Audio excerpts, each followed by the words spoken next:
Okay, the regular meeting for the Moana Kaka'ako Neighborhood Board for January will now be called to order at 6:01 p.m.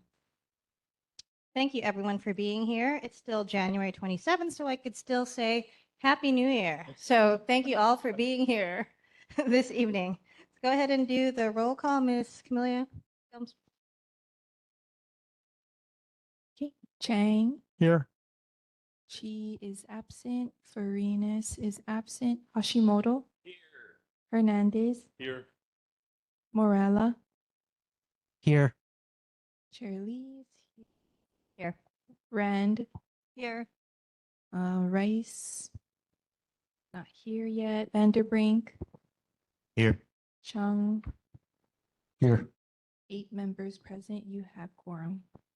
Thank you, Ms. Kamaya Thumbs. Let's move on to public safety reports. We have the Honolulu Fire Department here in person. Thank you for being here this evening. Thank you. My name is Captain Casey Ferrara, Honolulu Fire Department. I'll be delivering the stats for January, and at the end, we'll conclude with a fire safety message. Structure fires, we had one on the books here. We had 29 activated fire alarms, 154 medical incidents, 1 motor vehicle collision involving a pedestrian, 9 just standard motor vehicle collisions, and 1 nuisance type fire, which would include, rubbish fires, curbside, things of that nature.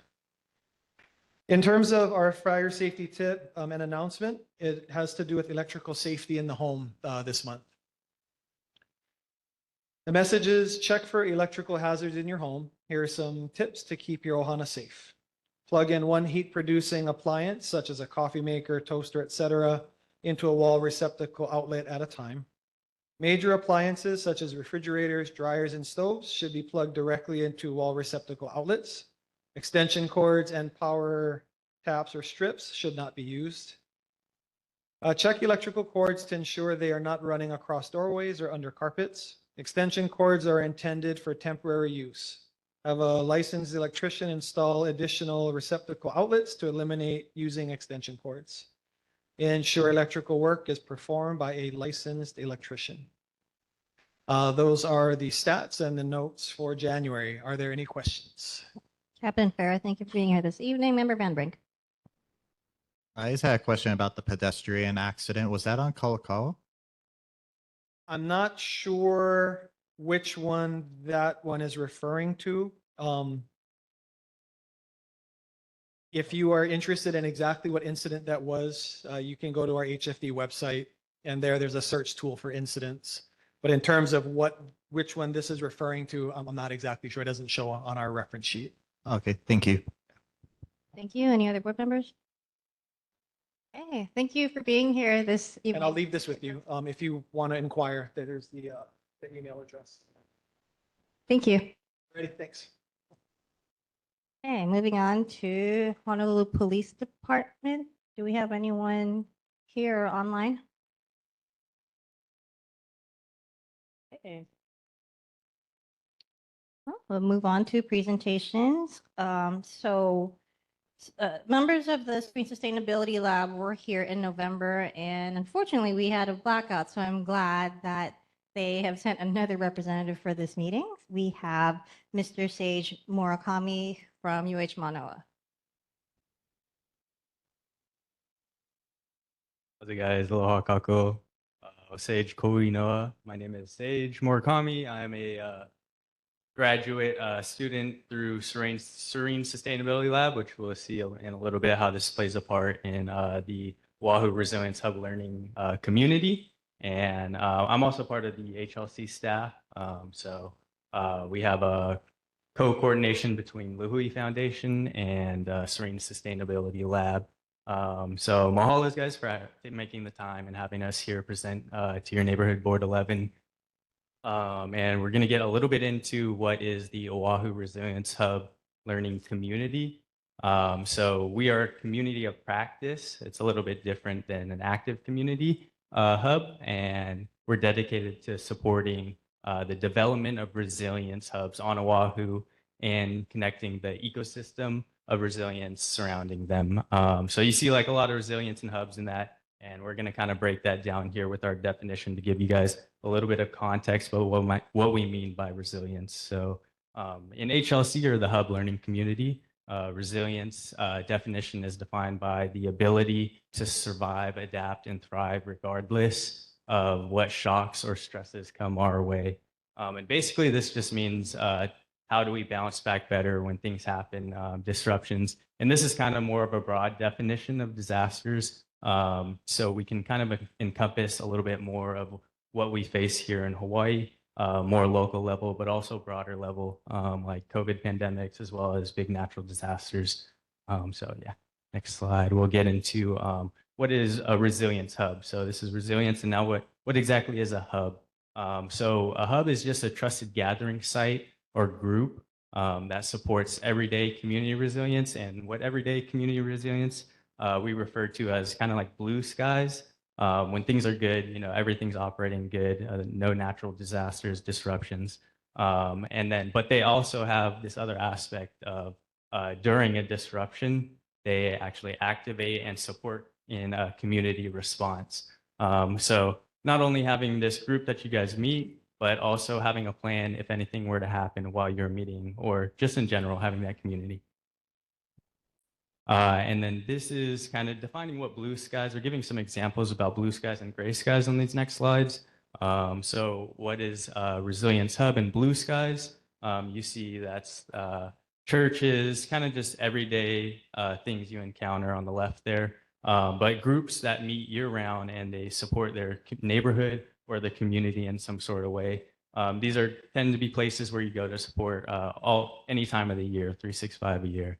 And all they do is they meet regularly, they have a local action plan, and they have a form of communication. Like they know, how do I get hold of the group? Their form of communication nowadays is like text, group message, Telegram, something like that. And they can mobilize in the disruption in gray skies. And ideally, they're doing drills and stuff along the way. So the next one is on gray skies and how Resilience Hub would respond in terms of or when a natural disaster happens. So they respond to disruption with a plan. And that's the main difference. They have a plan in case anything goes wrong. We naturally form these groups that we're in, whether it's like a bowling group, anything like that, book club. So yeah, and these hubs can identify themselves as groups. And the next one. And explaining a little bit about our hub learning community mission and concept. The purpose of us at the Oahu Resilience Hub Learning community is a community of practice, like we said, and is to support individual hubs as well as the micro networks and regions. So smaller hubs at a localized level up until the state level. We have a good example of our network in Big Island Vibrant Hawaii network that we kind of model our Oahu one after. Yeah, and they coordinate learning and sharing best practices for community resilience. That's done through our meetings, just one-on-one talk story with each other, and build that knowledge sharing. And so this is our joint program with Lihue Foundation and Serene Sustainability Lab. We have a ton of KCC students, Manoa students that we operate with and support. And eventually we will have them hopefully support our hubs across the islands, whether it's in individual hubs or the micro networks or regions. So eventually some support with that. We do have some funding for the future. Yeah. And we also communicate through DM or with DM and HIEMA, as well as the CCSR, Sydney County Office of Climate Resiliency. And that is part of where our funding is from. So mahalos to the CCSR. And this is how we keep regulated on city and state regulations on how we should operate, what we should be doing, as well as communicate with the state what our best practices are for this. This is our HLC staff. We have a small group of staff, but really amazing coordinators from Lihue Foundation, as well as Serene Sustainability Lab, Dr. Miki Lenentine, and Atalina Pasi. And then the next slide, we have some of our student leaders here, mainly at UH Manoa. as well as Kapiolani Community College. And some of these will have the opportunity to place at these hubs to help support the capacity and build capacity for resilience here in Oahu. The goals of HLC, Hub Learning Community, as a community of practice, is to support our hubs by fostering continuous learning. So share knowledge, again, the knowledge sharing between one another, and build that cross-sector palina or partnership through monthly gatherings. We have a monthly gathering third Thursday of the month every month. So as well as strengthen, coordinate our working groups. We do have a neighborhood board working group, so we extend that outreach to you guys and anybody who's interested in hubs or maybe is wanting to become a hub or is hub curious. We have a QR code at the end for you guys. As well as expand island-wide education and outreach, elevate intergenerational leadership and engagement. So that's part of why we work with some of the schools to help from Keiki to Kupuna build that relationship, as well as Juliana for our land and our responsibilities, and connect hubs to each other, partnerships through trainings, certifications, some funding coming up, and share resources, resource sharing island-wide. And this is kind of new. The last one is build a sense of community and belonging for hubs. This is kind of a newer concept for the island. So building that sense of belonging and activating your hub. And we have two models, so this is a little bit confusing. We have two models: the community of practice, which is the HLC. What we invite you guys to do is join our HLC, and we'll give you the resources and maybe the information to lead you on your way to supporting your hub, starting your hub, or if you already are in a hub, then connecting you to a coordinated network, which is on the right. The community of practice is kind of what we do, and the coordinated network is kind of what the hubs do on their own with our support. We don't really do as much facilitating or organizing of the hubs, but more like facilitating and support roles of that. And then the next slide kind of breaks that down a little bit more. So yeah, ours and the network we kind of model after is Vibrant Hawaii off Big Island. And the next slide is a little bit more kind of just what I explained. And then, yeah, we could skip this one, sorry. And then this is stepping off the CCSR Action 15 project research done with Vibrant Hawaii. And they are on the north side. They already have a network formed on Ko'olau side, Ko'olauloa, Ko'olaupoko side, which is highlighted in blue.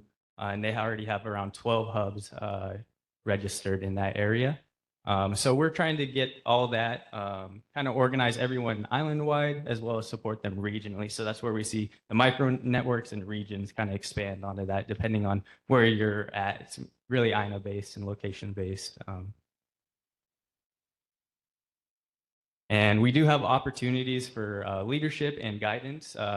We definitely want communities Manoa and their input on how we should be guided.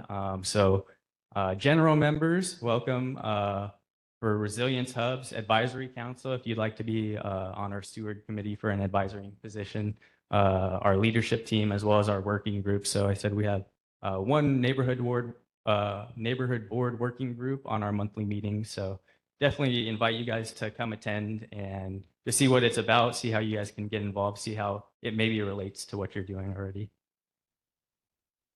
And our HLC working groups are here. The first one is the neighborhood board.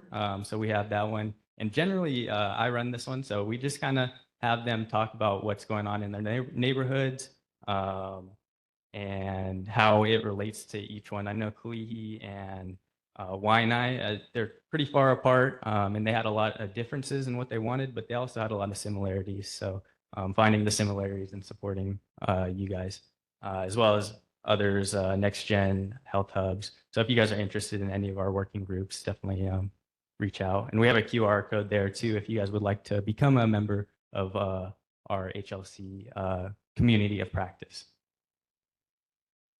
And then if you want to, you already have a hub and you are not registered, or maybe, we're thinking about doing a hub. This is your hub registration with HLC. So we advise you to sign up for the membership first, get involved and see how you can fit into your hub. or how your hub can fit, but also if you already kind of step forward and have a hub you're thinking of, you can register it here. And another invite to join as a member. This is for our monthly meetings. You can hit the QR code. Yeah, that's pretty much. And then this is our summit coming up, 2026 summit. So if you are in the membership or the steering committee, or you are a hub, you will be invited to our Oahu Resilience Hub Summit first weekend in June. We're hoping to get Camp Palahua for this, have a little bit bigger venue, and this is to help us support these hubs get more connected as well. We're going to do trainings on basics of being a hub, resources and skills, building the sense of community, volunteer management, and next steps in our network. So sharing with you guys what Vibrant Hawaii and us have built for the next steps in the next year.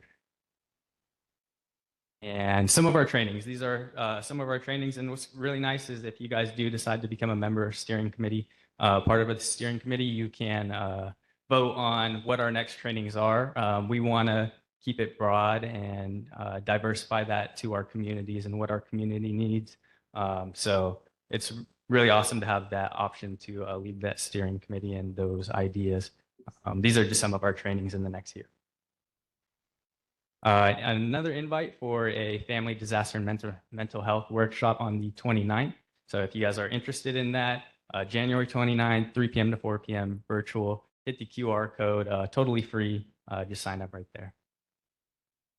And that's kind of an example of like part of the trainings we're going to be involving and kind of put out to the community. So if you're more involved, you'll know a little bit more on what we put out. And then our virtual office hours, Monday and Fridays, noon to 1.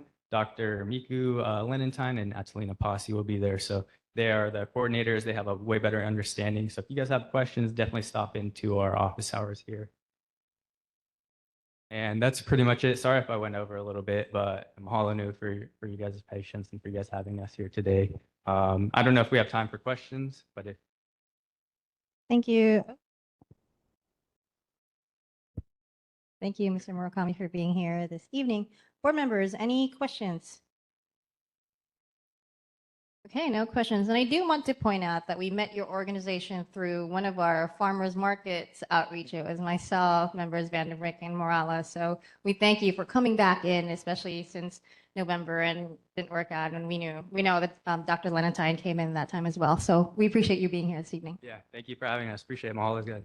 Thank you. Okay, up next for presentation, we have one of our board members putting on his HBL hat, Mr. Eduardo Hernandez, for a walk, bike, drive, vulnerable road user awareness presentation. Thank you, Chair. This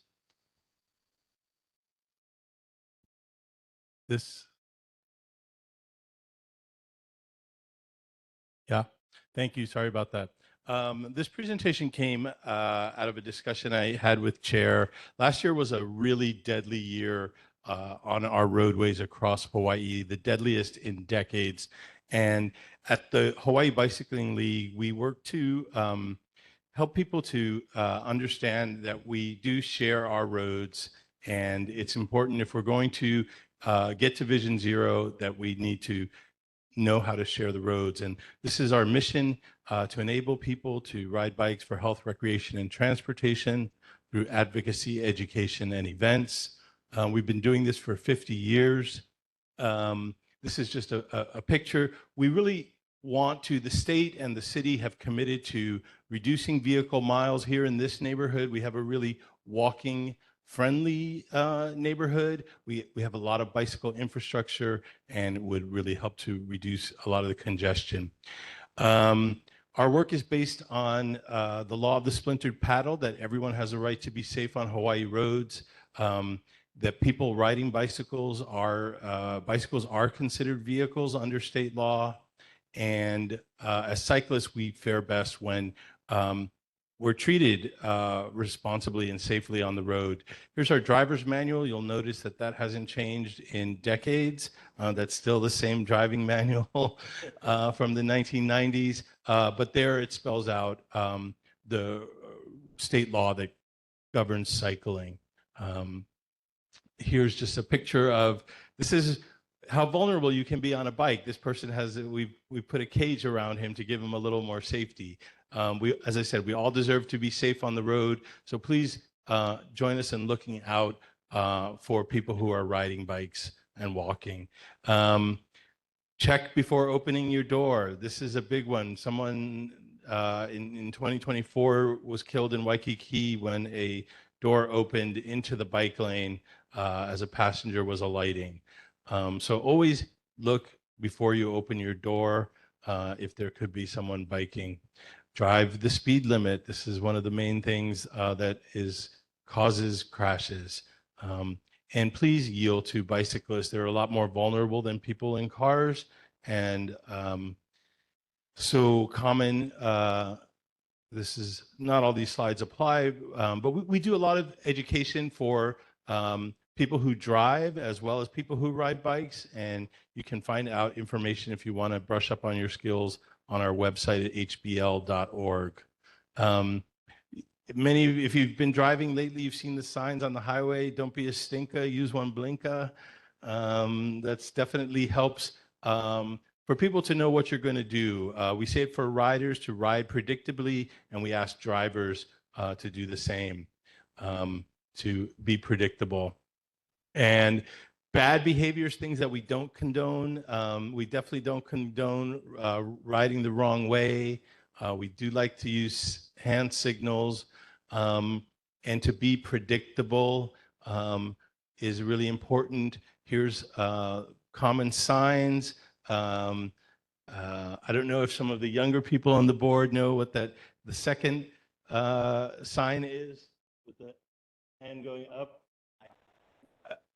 Okay, that's the right hand turn signal. Oops. Sorry. But now people just, I've been told that people just use their right hand to signal that they're going right. Being visible, of course, is really important so that people can see you. And now this is a really big one. A lane being wide enough to share. The law is that you have to give a cyclist 3 feet to pass. And if you don't have 3 feet, you cannot pass the person on the bicycle. You have to wait until you do have 3 feet or change lanes. And cyclists are allowed to control the lane in order to be safe. And so that often means that if the lane is less wide than 14 feet, it may mean that they're using the lane. And here's in a wide lane, a bicyclist would ride on the right side, allowing 3 feet from the curb and 3 feet for any passing car. But if it's not that wide, people on bicycles are entitled to use the full lane and then move to the right when it's safe to do. So that includes if there's debris in the road, if there's something that's blocking the lane. I can't tell you how often people get upset if I take the lane and they think that I'm somehow doing the wrong thing. We'll go through these really quickly. Here's some bicycle infrastructure you should be aware of. We have in this neighborhood, we have a lot of it. Physical delineators and bike boxes, buffered bike lanes. So delineators, we like separated bike lanes. A painted white line doesn't do a lot for safety, but it at least gives that idea that you know where the traffic should be. A little bit of buffer also helps. And when you see a Sharrow, that little bicycle with the two kind of delta things, that means the cyclist is fully entitled to use the full lane. Here is a bike box. We have this at the bottom of Pensacola Street. It's designed so that cyclists can come out of the bike lane and make themselves visible in front of all of the traffic so that they can proceed to cross the lane. So that is helps to provide visibility for people. This is what I've just been a summary of what I've said before. Let's recognize that every lane can be a bike lane. Sidewalks, you can, in certain circumstances, cyclists ride on sidewalks, and when they do, the law is a little bit vague because it just describes business districts. When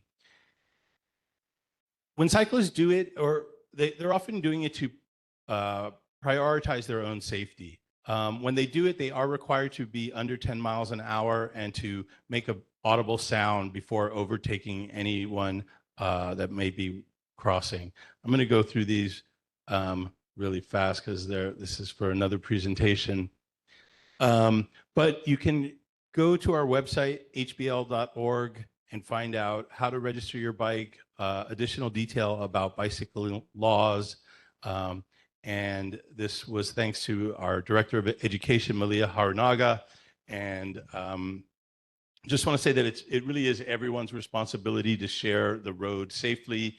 When you're driving a car, that responsibility is even higher for car drivers. So thank you very much. Happy to answer any questions offline or online. Thank you. Thank you, Mr. Eduardo Hernandez. Board, any questions? Member Chung.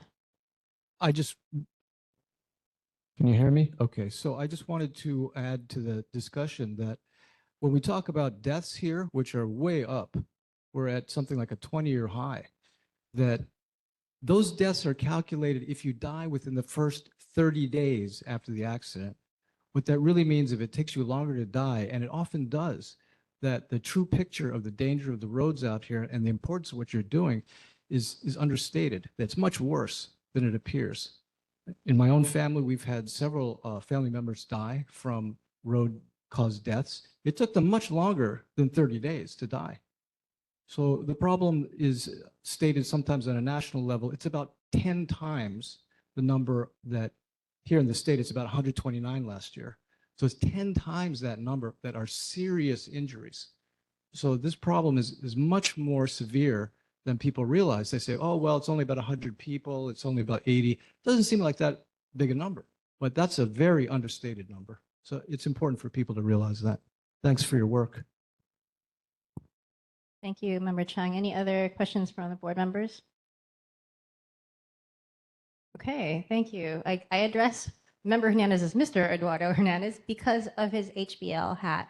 And to the rest of the board members, if you are passionate about any issues or causes, just let us know. As long as it's not something that we're going to vote on, absolutely fine. There is a reason that you are on the board, and it's because you want to advocate for certain things. So thank you again for that. I know last year we had Member Hashimoto come in and invite us to their temple. So again, encouraging everyone to come in if you have something passionate about that you want to present on. So thank you.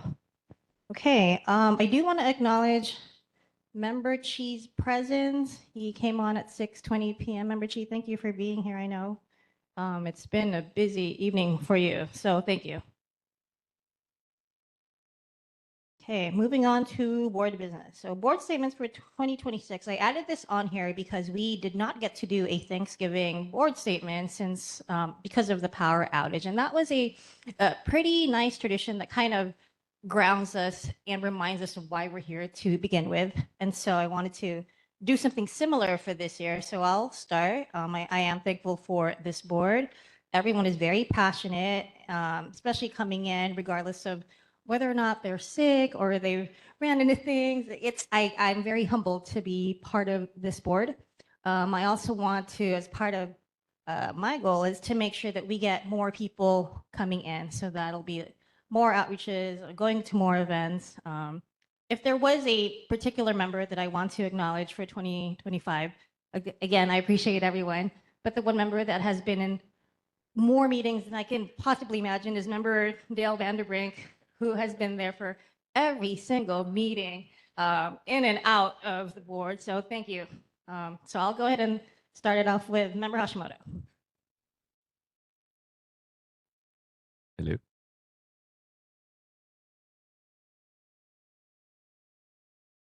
Does that go? Test, test. Hello. Hello. Test, test.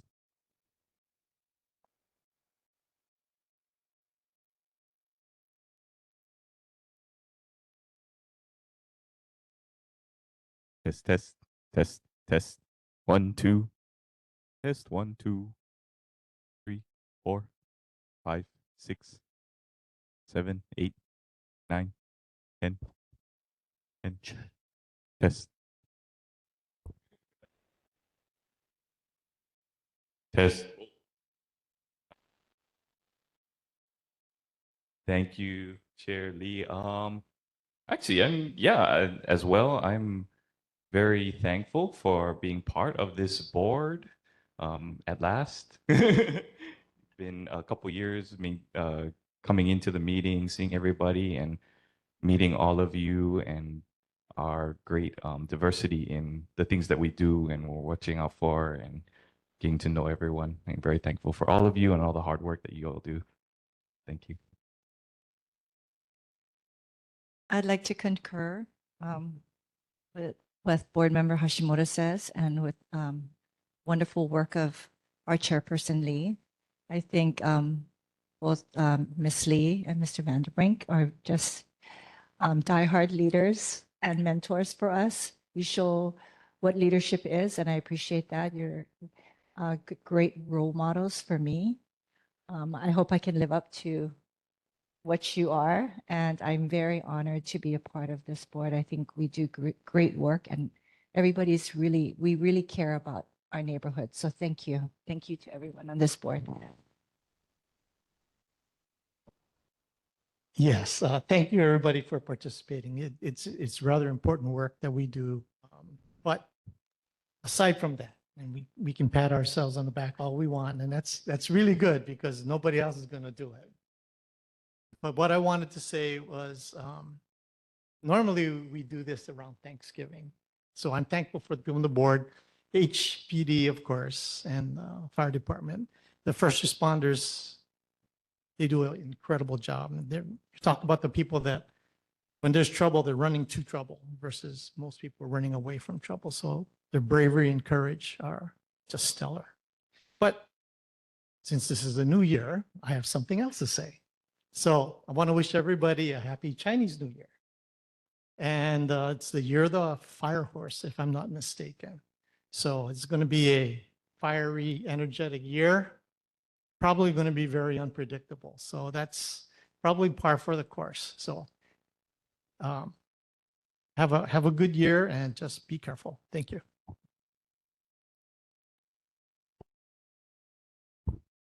Thank you. I guess I want to take a moment to just recognize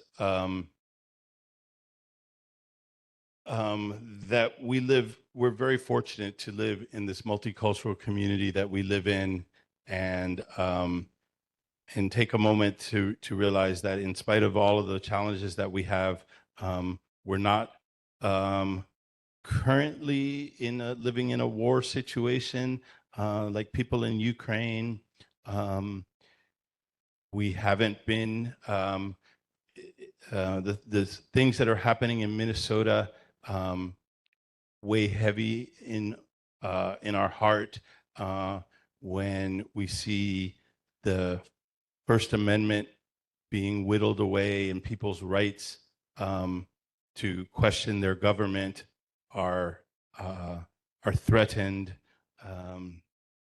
So I'm grateful that we have this forum to share dialogue and to lift up community and to make sure that we have our First Amendment rights. All of them.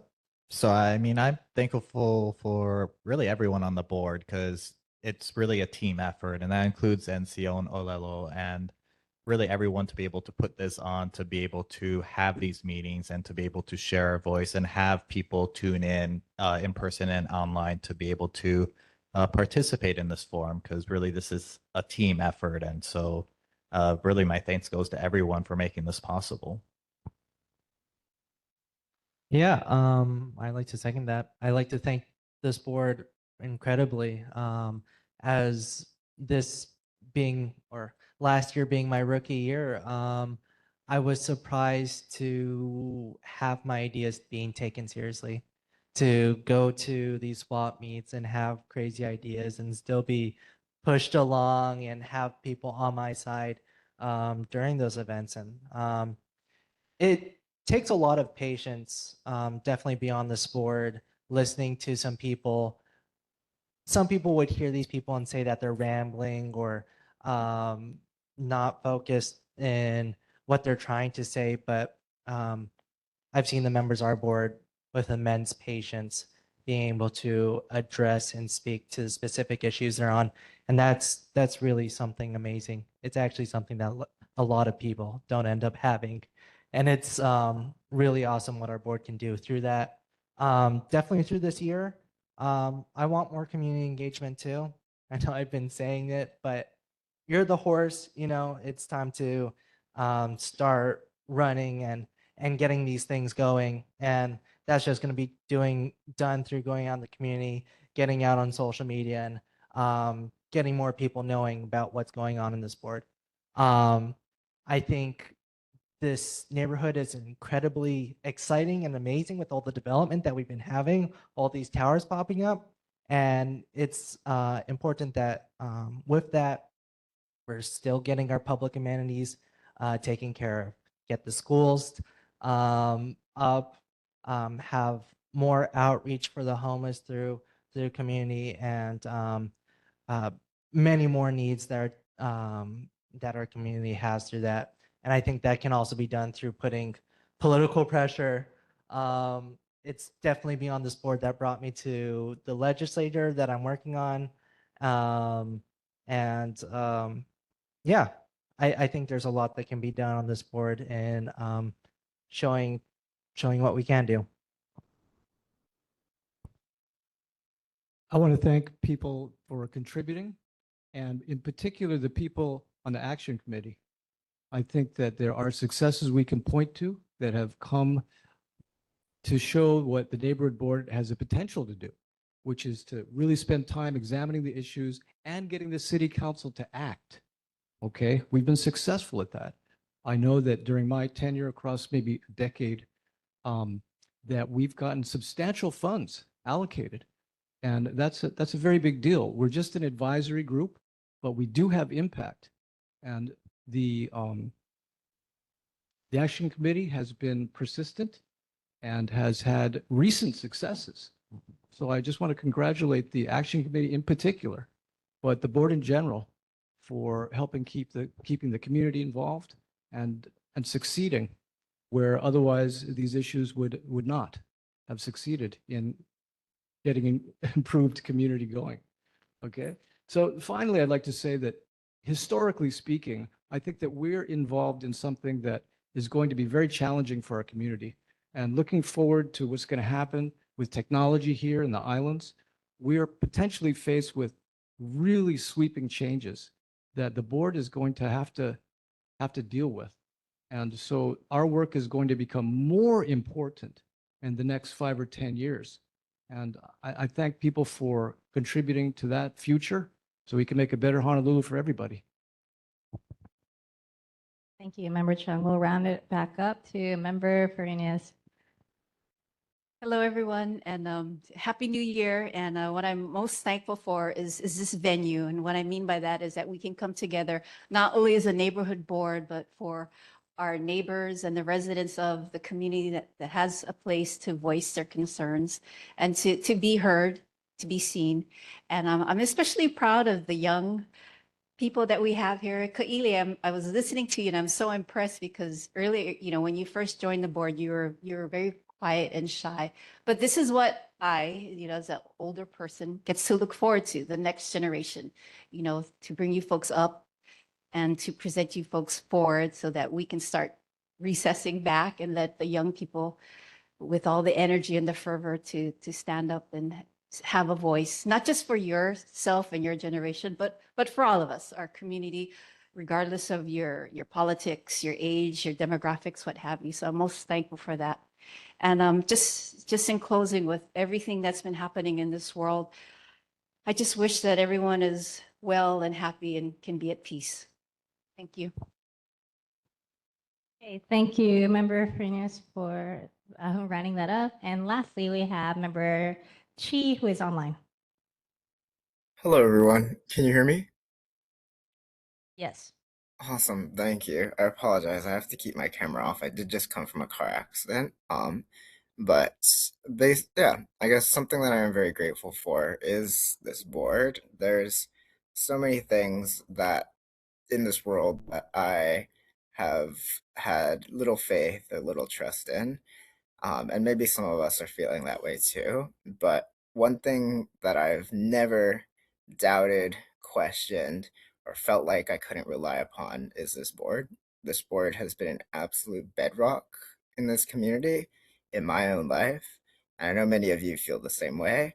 So I'm very grateful to this board because all Moana and Kaka'ako, this community, I'd dare say like Oahu as a whole, would be a very different place without this entire team.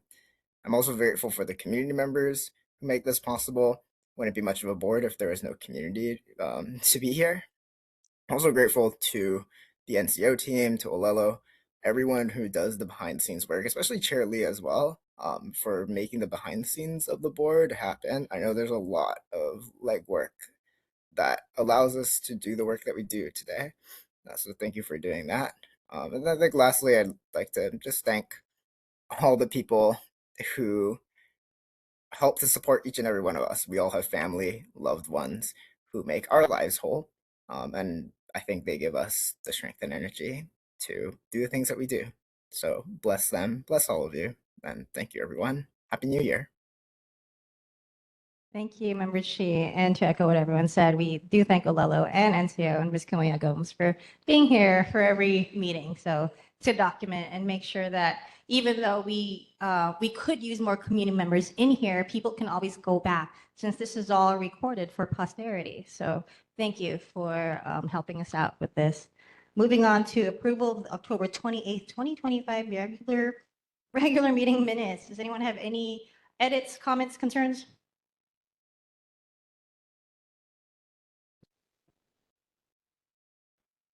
Okay. Everyone in favor, all opposed? Anyone opposed? Okay, unanimous approval of the October 28th, 2025 regular meeting minutes. Thank you, board. Okay. This next one is pretty exciting for us. Second Vice Chair Dale Vanderbrink is going to talk about our participation in the 2026 legislative process. Thank you, Chair. And I did want to share my screen, if that's possible.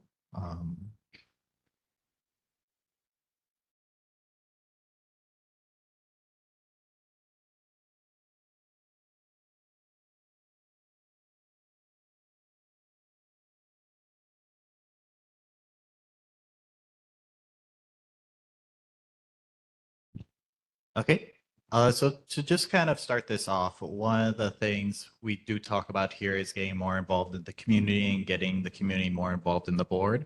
And I believe one of the ways that we can do that is actually begin to actually talk about some of the bills in more detail that are brought to us by the our elected officials from our neighborhood, but also be willing to say we support some of their bills and bills that are good for our community. And right now, I did reach out to our elected officials to try and have them pass along the bills because session right now, they can submit bills up until tomorrow. And because of sunshine law, I had to get these in writing on our drive by last week.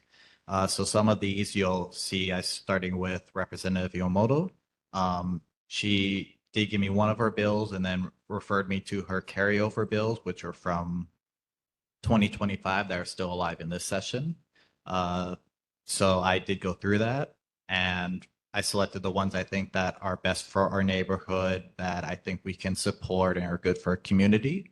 And just a disclaimer, they didn't tell me what bills they wanted me to push. I just went through these on my own volition and looked at the ones that I think are good for our community. So I encourage everyone on the board, if you think something's not good, be willing to speak out against it, because that's just the good process. And for community members watching at home or in the audience, if you have strong opinions about these bills, just maintain the rules of discord, but you can speak up in favor or support or think this is a good idea or not a good idea. So I think I'll share these, go into detail, and then I think if chair allows, we can vote to say we support them, which means anyone can say that the neighborhood board says these are good bills for the community.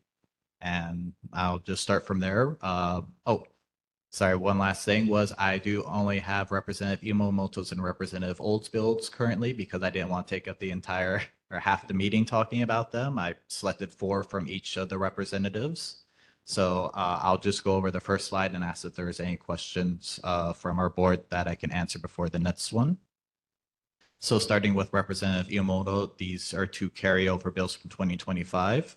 The first one is HB 1190, which repeals the authority of campaign funds to carry over to subsequent elections and requires, at the least for campaign funds, not to extend to escheat to the state after a certain period. In GIST, that means that if you raise money for an election, you have to use it for that election, or you refund it to your donors or give it over to the state. So you can't just keep a campaign cost for election after election. And I think that's really good for our neighborhood. Second one on here is HB 886. This provides, this is also a carryover. This provides that if a law enforcement officer lawfully stops a motor vehicle and the operator is cited for driving without a valid license, the officer shall not permit the operator to resume the use of the motor vehicle. So, you know, we do have traffic incidences in our neighborhood. I believe that if someone doesn't have a license, then they shouldn't simply drive off, even if they're just driving around the corner. They need to have a valid license to be able to drive. So I believe this is something to support.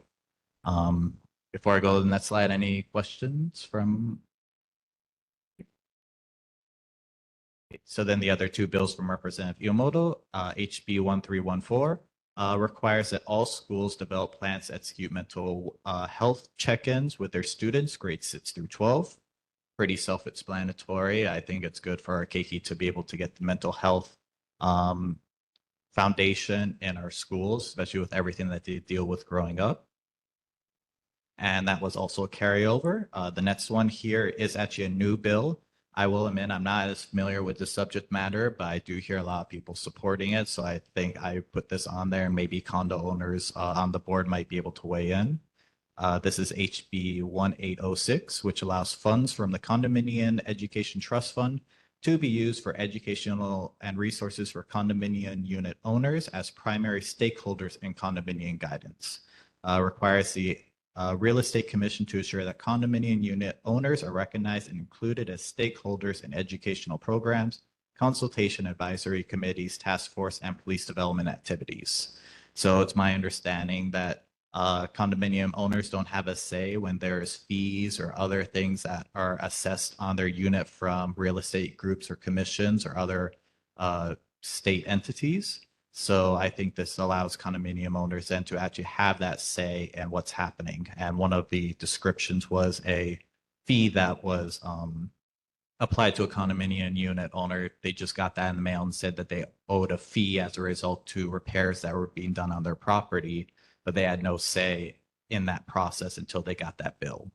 So I think that's important as well for us to support with all our condominium owners in our community. Any other questions from the board before I move on to the next one? Okay, so now Representative Olds, again, just 4 bills I selected. These are, some of these are carryovers, but he also reintroduced them in the current session. The first one is HB 536. Oh, I should mention that the first part is more general description and the second part is kind of more at what it does, the bread and butter. So the first part is protecting Hawaii's fresh waterways and nearshore ocean ecosystems while preventing drownings and environmental degradation.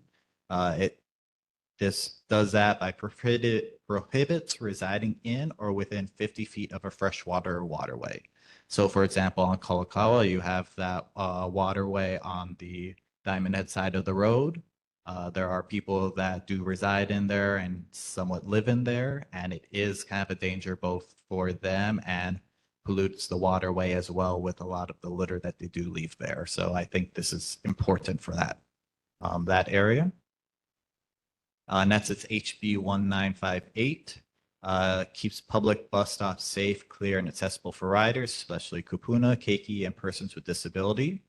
It does this by establishing for a city with a population greater than 300,000, which is just Honolulu, enforcement procedures and prevents domiciling, storing of personal property on public property within a bus stop area if a person does not intend to use the public transportation services.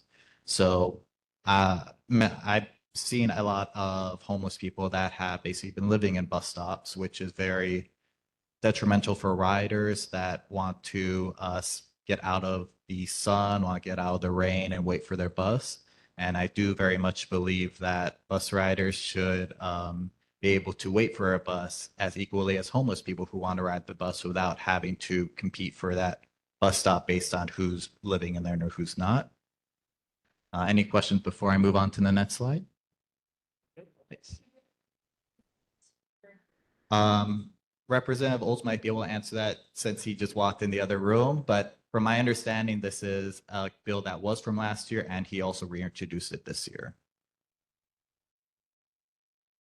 And lastly, the last two bills, HB 1957 ensures that residential and commercial entrances, fire exits, and service doors remain safe and usable, and it does this by establishing enforcement procedures to prevent domiciling or storing personal property on public property in a manner that blocks, obstructs, or otherwise impedes ingresses or egresses to private doorways or entrances. So this basically would prevent homeless people from being able to block public entrances to commercial or residential units, which we do see far too often on sidewalks, which is detrimental for people that want to go in and out of a building or commercial businesses. And lastly, HB 2167 provides immediate financial stabilization for vulnerable youth, ages 18 to 25 to prevent homelessness. The bill does go into more details on how it does that, including spending funds for the programs, but that is kind of the gist of it, and I didn't want to take up the entire page writing out the details. But it's basically to help use 18 to 25 with financial stabilization. Any other questions for this one? Yeah. And so with these 8 bills, 4 from Representative Yumoto and 4 from Representative Olds, I would like our neighborhood board to formally endorse these bills so that anyone can speak up to them on the state capitol, be it on this board or anyone in the public, and even Representative Olds or Iwamoto can mention that their neighborhood board for Ala Moana Kaka'ako has endorsed this bill as something that is good for their community. Chair, back to you. Okay, could we, did you want to do a motion for the board to? Yep. Make a motion to formally support these 8 bills. Okay. Okay, discussion. Questions from the board. Member Chang. Thank you. I want to thank Taika Olds for having a spine dealing with the homeless. So thank you very much. I think our neighborhood has been particularly hard hit with it. And, the only way that we're going to help improve things is we've got to have legislators who have a spine that are willing to go and tackle the hard problems. Also, the fact that you put something in there to help the vulnerable youths who are homeless. A lot of them are in this situation, not necessarily because of their fault. So I thank you very much for this. I'm all in favor of all 8 of them. Thank you. Thank you. Any other board members with questions, comments, concerns, discussion? Okay. I do want to thank the 2 representatives who are here, whose bills just happen to be on here. It really is a testament to, them caring for our neighborhood. So thank you. Member Hernandez. Yeah, I'd just like to thank Member Vanderbrink for bringing this to the table. We ran into each other at the Capitol, and just to tell on opening day, So it's as our legislators have told us, and it really does make a difference to get out there and understand the process of making laws and providing testimony. And for people who want to know, you can look it up at capital. Thank you. Capital.hawaii.gov. And you can look up all the bills. We really have a pretty good website that allows people to read who is supporting the bill. You can see all the testimony. Another really great tool that just came out this year is Civil Beat's Digital Democracy. And it's a really great tool, search engine to learn about bills and who's testified on it. So encourage that members and the public to use that resource. Thank you. Thank you, Member Hernandez. And as a note, as we go through the legislative process, some bills may stay intact, some may pass, some may be heavily altered at the end of this wonderful race to the end by the time we hit May. But I just want to, similar to what everyone else has said, encourage everyone to be part of the legislative process. So I do thank Second Vice Chair Vanderbrink for making sure that we have all this on our radar for this year. With that being said, we already have a motion to support these bills. May I get a second? Second by Member Fariñas. And since the two legislators whose bills are here, let's go ahead and do a voice vote. Ms. Gomes, if you may. Okay, Chang, Yes. Chi, Aye. Chung, Aye. Farinas, Hashimoto, Aye. Hernandez, Aye. Morella, Aye. Rand, Rice is absent, Vanderbrink, Aye. Chair Lee. Yes. So, okay, that's 10 votes for aye, 0 no, 0 abstentions. The motion passes. Okay, good job, board. We'll just keep tracking these bills to see where they go throughout the process. So thank you. And thank you to our legislators for introducing these bills that are directly relevant to our district. Okay, moving on. Consideration of holding a 2026 candidate forum. So as most or all of us know, this is an election year. And the last time it was an election year, I believe our board was one of the only boards to hold a candidate forum. I've always been very cognizant and proud of that, since it allows people from the community to see who the candidates are.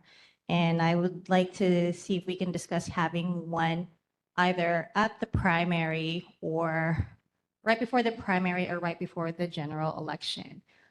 Ideally, it would be great to have it during both, but it does take a lot of time, especially with the candidates coming in. Like initially, when we when we did it the last time, we thought about splitting it into 2 sessions, but that would have taken 2 months. And again, everything goes by quickly. So with that being said, could we have a discussion on whether or not, one, we should have it, and two, whether we should have it during the primary, before the primary, or before the general? Board members. Second Vice Chair Vanderbrink. I definitely support that idea, Chair. I think one thing to consider is this is also one of the rare times where we have a competitive congressional election. And during the primary currently, there are 3 people running for the Democratic nomination for Congress. And so I would like to also add in to consider having one of the candidate forums for the Democratic side of the congressional primary, perhaps maybe with multiple boards, because I know that would be something that would be really good for our downtown area to have a say in.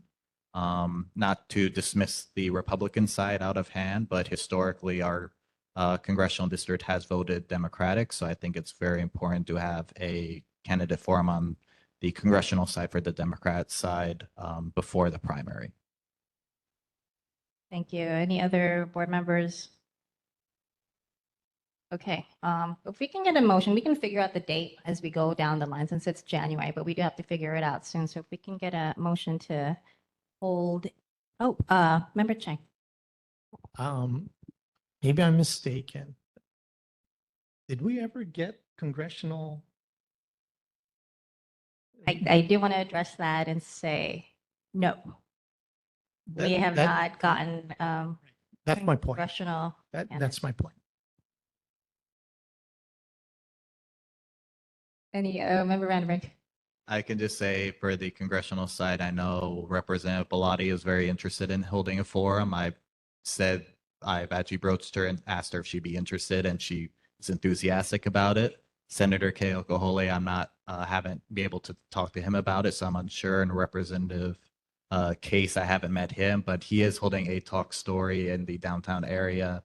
I want to say at the beginning of February, so that is actually one of my questions I'll be asking if he's open to attending candidate forums on the neighborhood board level in general. But I guess to your, If you can get them, fantastic. That would be great. I would dearly love to be able to have a candidate forum with congressional representatives. That would be amazing. but to that end, I'd like to make the motion then and to just add to have the date TBA and to allow the chair the time to be able to plan it out and reach out to other neighborhood boards to, if needed, to set this up.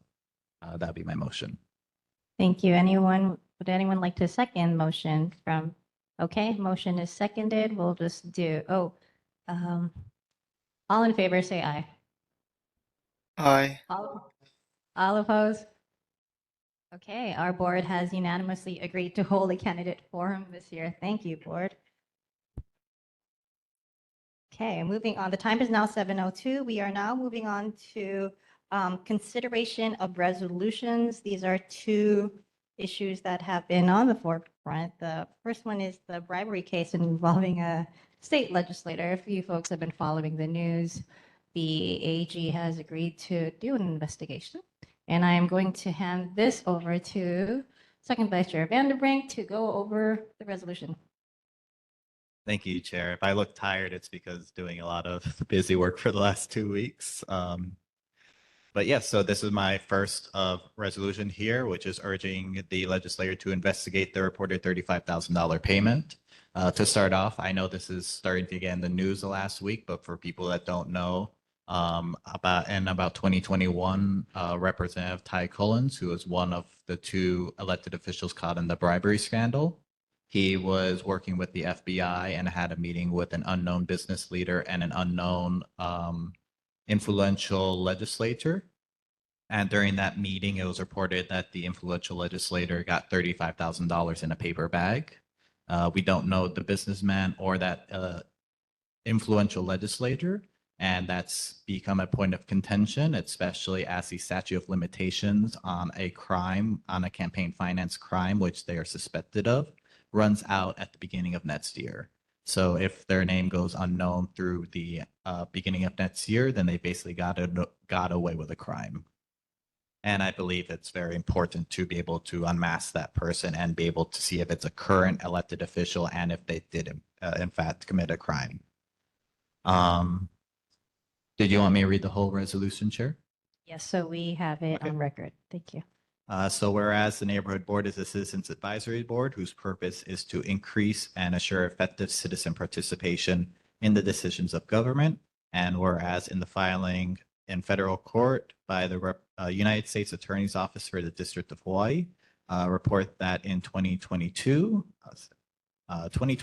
former Representative Ty Collins, while cooperating with the FBI, a Federal Bureau of Investigation made a secret recording in which an unidentified individual gave an influential legislator $35,000 allegedly intended to influence an existing campaign.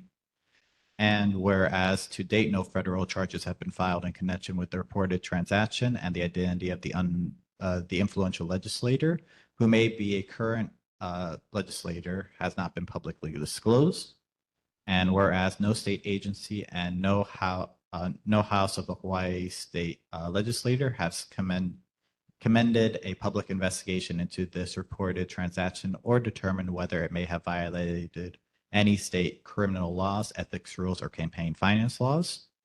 Whereas the strength and stability of democratic government rely on public trust and government institutions and public officers to act with prejudice, integrity, and sound ethical judgment. And whereas the erosion of public trust in government institutions and public officers poses a serious threat to democratic governance. And whereas approximately 1,000 people has signed a petition calling on the Hawaii State Legislature to investigate this matter, now therefore. And just to add on there, I'm one of those 1,000. Therefore, be it resolved that the Ala Moana Kaka'ako Neighborhood Board respectfully urges the Hawaii State Legislature, pursuant to Senate Rule 67, House Rule 46, and the authority granted under HRS 21-3, to immediately convene an investigative committee vested with subpoena power and contempt powers to 1, hold public hearings to investigate the circumstances surrounding the reported transaction. 2, identify the influential legislator referenced in federal filings, publicly disclose that identity consistent with applicable law. And 3, determine whether any state legislative rule, ethics requirement, or campaign finance provision may have been violated. 4, recommend appropriate legislative reforms to prevent similar conduct and strengthen transparency and accountability. 5, refer any findings as warranted to the Hawaii Attorney General and or the relevant state entities for appropriate action. Be it further resolved that copies of the resolution shall be submitted to the Governor of Hawaii, the leadership, and our members of the Hawaii State Legislature and all neighborhood boards.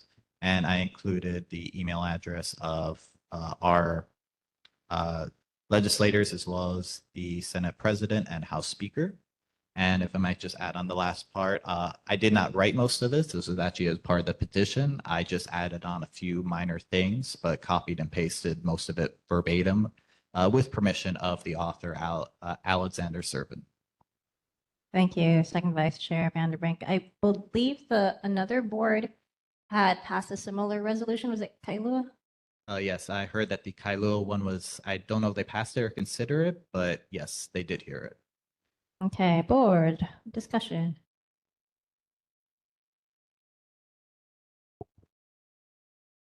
Member Chang.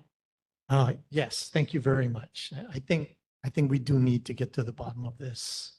This has gotten to be the butt of too many jokes already. And so because this is pretty widespread in the community, I think we do need to get to the bottom of it. Thank you, Member Chang. Any other board members? Member Morala. Is it? All right. Yeah, it's let's okay. do Member Hernandez and Member Morala. Did you call out the Attorney General in there to?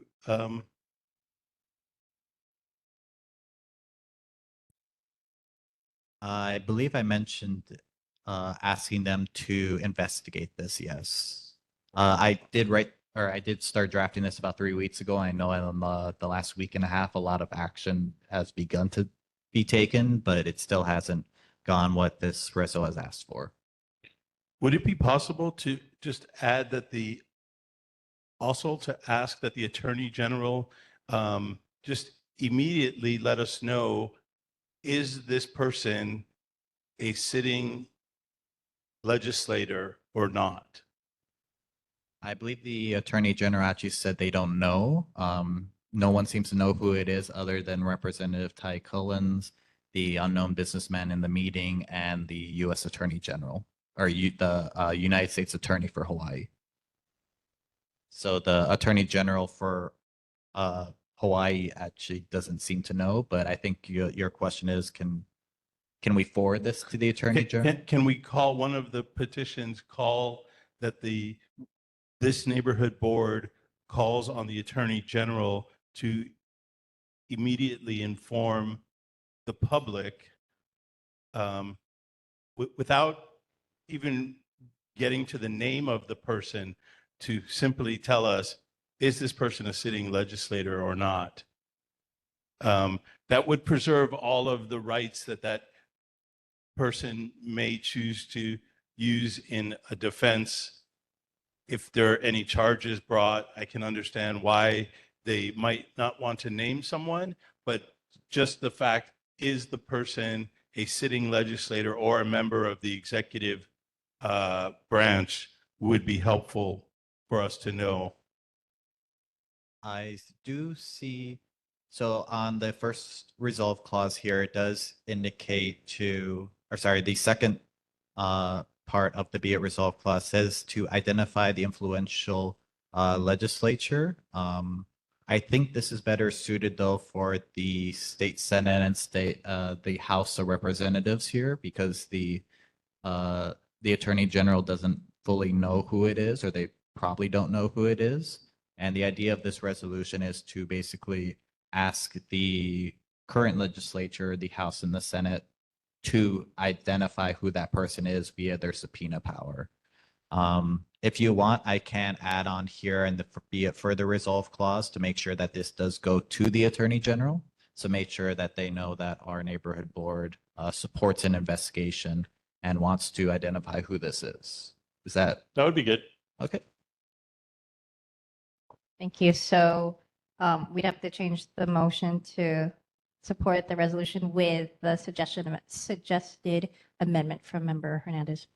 Yes. So in the second be it resolved clause to add on there to send this to the Hawaii Attorney General as well. Okay, Member Morella? I actually have no further comments. Okay, thank you. Member Chi online. Thank you. This feels like a pretty common sense resolution. I feel like we and most people in Hawaii are on the same page on this. So I would support this resolution, including the amendments that wasn't Member Hernandez proposed. Thank you.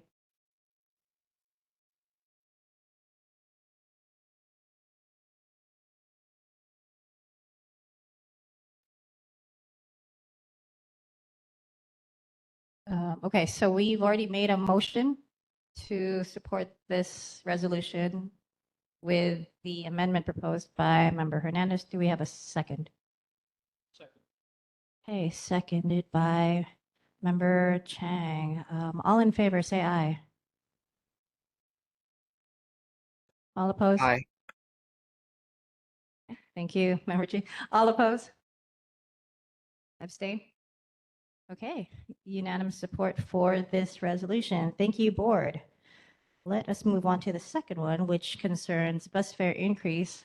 We'll go back to second Vice Chair Vanderbrink for this reso. Thank you, Chair. So this actually came to my attention about a week and a half ago when the City Council introduced Bill 54, which raises bus fares. The final hearing for this bill is actually tomorrow. So it's something that I still need to go home and finish my testimony for it when I show up there to testify. But I believe, especially with our neighborhood board being in the middle of so many bus lines, that we shouldn't be raising bus fares as it relates to many of our bus riders in our area. So I can begin by reading the resolution. Resolution opposing Bill 54, 2025 related to transit fares. Whereas affordable, reliable public transportation is essential to the economic stability and mobility of Oahu residents, particularly those with lower and fixed incomes who rely on the bus as their primary means of transportation. And whereas, according to the City Department of Transportation, approximately 71% of the bus riders earn under $60,000 per year, and 21% of the bus riders earn under $20,000, indicating that fare increases disproportionately affect working class and economically vulnerable residents. And whereas Oahu residents are already experiencing rising costs of living, making additional transportation costs especially burdensome at this time. And whereas Bill 54 increases the adult monthly holo pass from $80 to $90, and the annual adult holo pass from $880 to $990, representing a 12.5% increase for both passes. Whereas under these increases, the adult monthly pass becomes equivalent to paying for a single $3 ride every day for 30 days.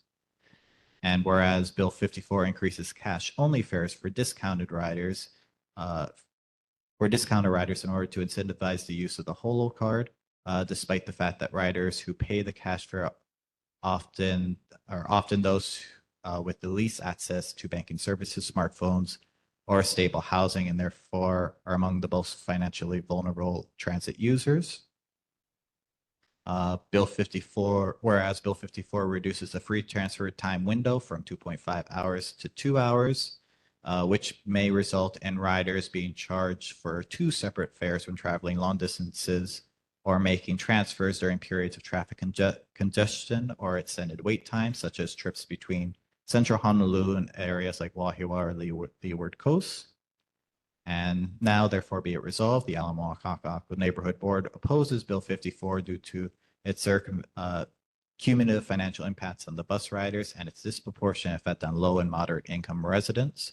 And be it further resolved that the Ala Moana Kaka'ako Neighborhood Board urges the city council members representing this neighborhood, Councilmember Tyler Dos Santos Tam and Councilmember Scott Nishimoto, to oppose Bill 54. And be it further resolved that this resolution shall be transmitted to the mayor of the city and county of Honolulu and all members of the Honolulu City Council, including, and I listed all the city council members, including their emails below that. I should also add that I was at the Macaulay, separate from this, but the Macaulay Mo'iliili Neighborhood Board yesterday, where they passed a concurrent resolution opposing these bus fare increases as well. Thank you, Second Vice Chair Vanderbrink. Discussion, board members?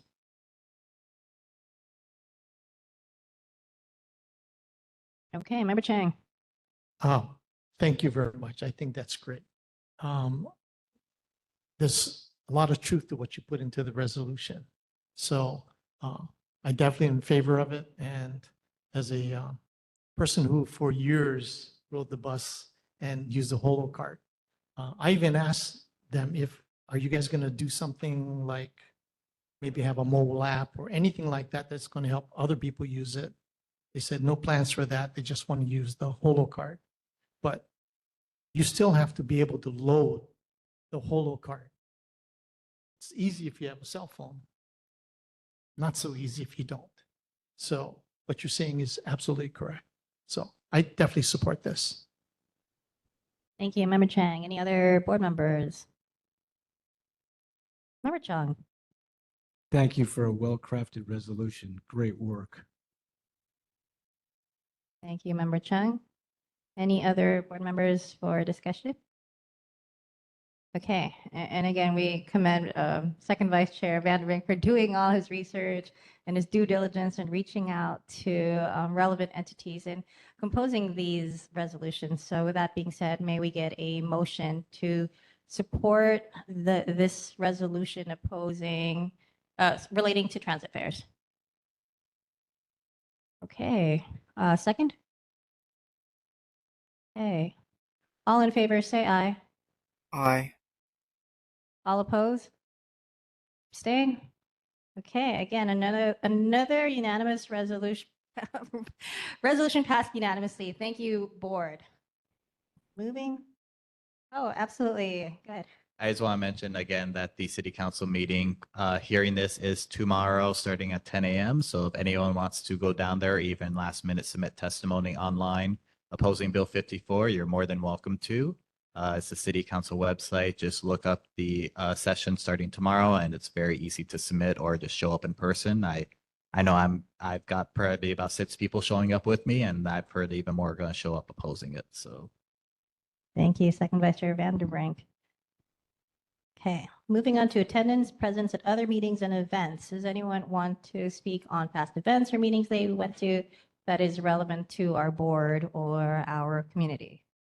Chair, I attended a transportation summit that was hosted by the Department of Health and the Oahu Metropolitan Planning Organization. It was a day-long session held at the Y on Richard Street, bringing together transportation stakeholders from across the nation and locally across the state. And if I had to sum it up in a few words, I would say that when you make transportation good for people who walk, bike, and roll, you make it better for everyone, including drivers. And so and it's part of a movement that's happening nationwide and globally to strive to Vision Zero, which is zero traffic deaths in our community, which we're very far away from. Yeah, it was really informative. Thankful for Senator Moriwaki was one of the panelists. She seemed to err on the side of enforcement being a key fact, but I think the takeaway for most of the participants was that everybody has to work together and take responsibility and do what you can to make things better for people who walk, bike, and roll. And so, yeah, thank you. Thank you for sharing, Member Hernandez. Any other events that other members have attended? The Second Vice Chair Vandenbrink. I know Member Hernandez brought this up earlier, but the Capitol opening, session opening there was probably several hundred people, organizations, individuals there meeting with their elected representatives. I know it's already passed, but especially for anyone in the community, if you just want to walk along the hallways there and say hi to elected representatives or meet your own from your own district if you haven't, it's very open on session opening day where you can just walk into their office, say hi, talk story. You don't have to have any bills or issues in mind. You can really just talk to them in general about random things. I know the legislature is still very much open and you can call or meet them, but session opening was really something that's really good to meet your elected officials. Thank you, Second Vice Chair Vandenbrink. Any other members? Okay, and I do apologize, Board. We skipped over the recap for Action Committee, so I'll turn it back to Second Vice Chair. Yes, unfortunately, First Vice Chair Rice is not here, so I'll just do the wrap of the two previous Action Committee meetings. Just in the interest of time, there's only two key points I just want to bring up of notes of action. The first is we got to meet with Sophia from Councilmember Nishimoto's office to bring up issues related to Moana Beach Park, particularly a lot of homeless encampments that have been showing up in violation of city rules.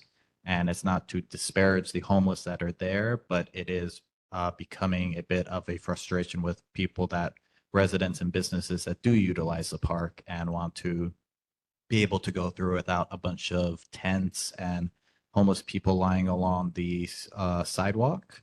So we did bring that to Sophia's attention, and she did get a rider from the council member introduced to check on them.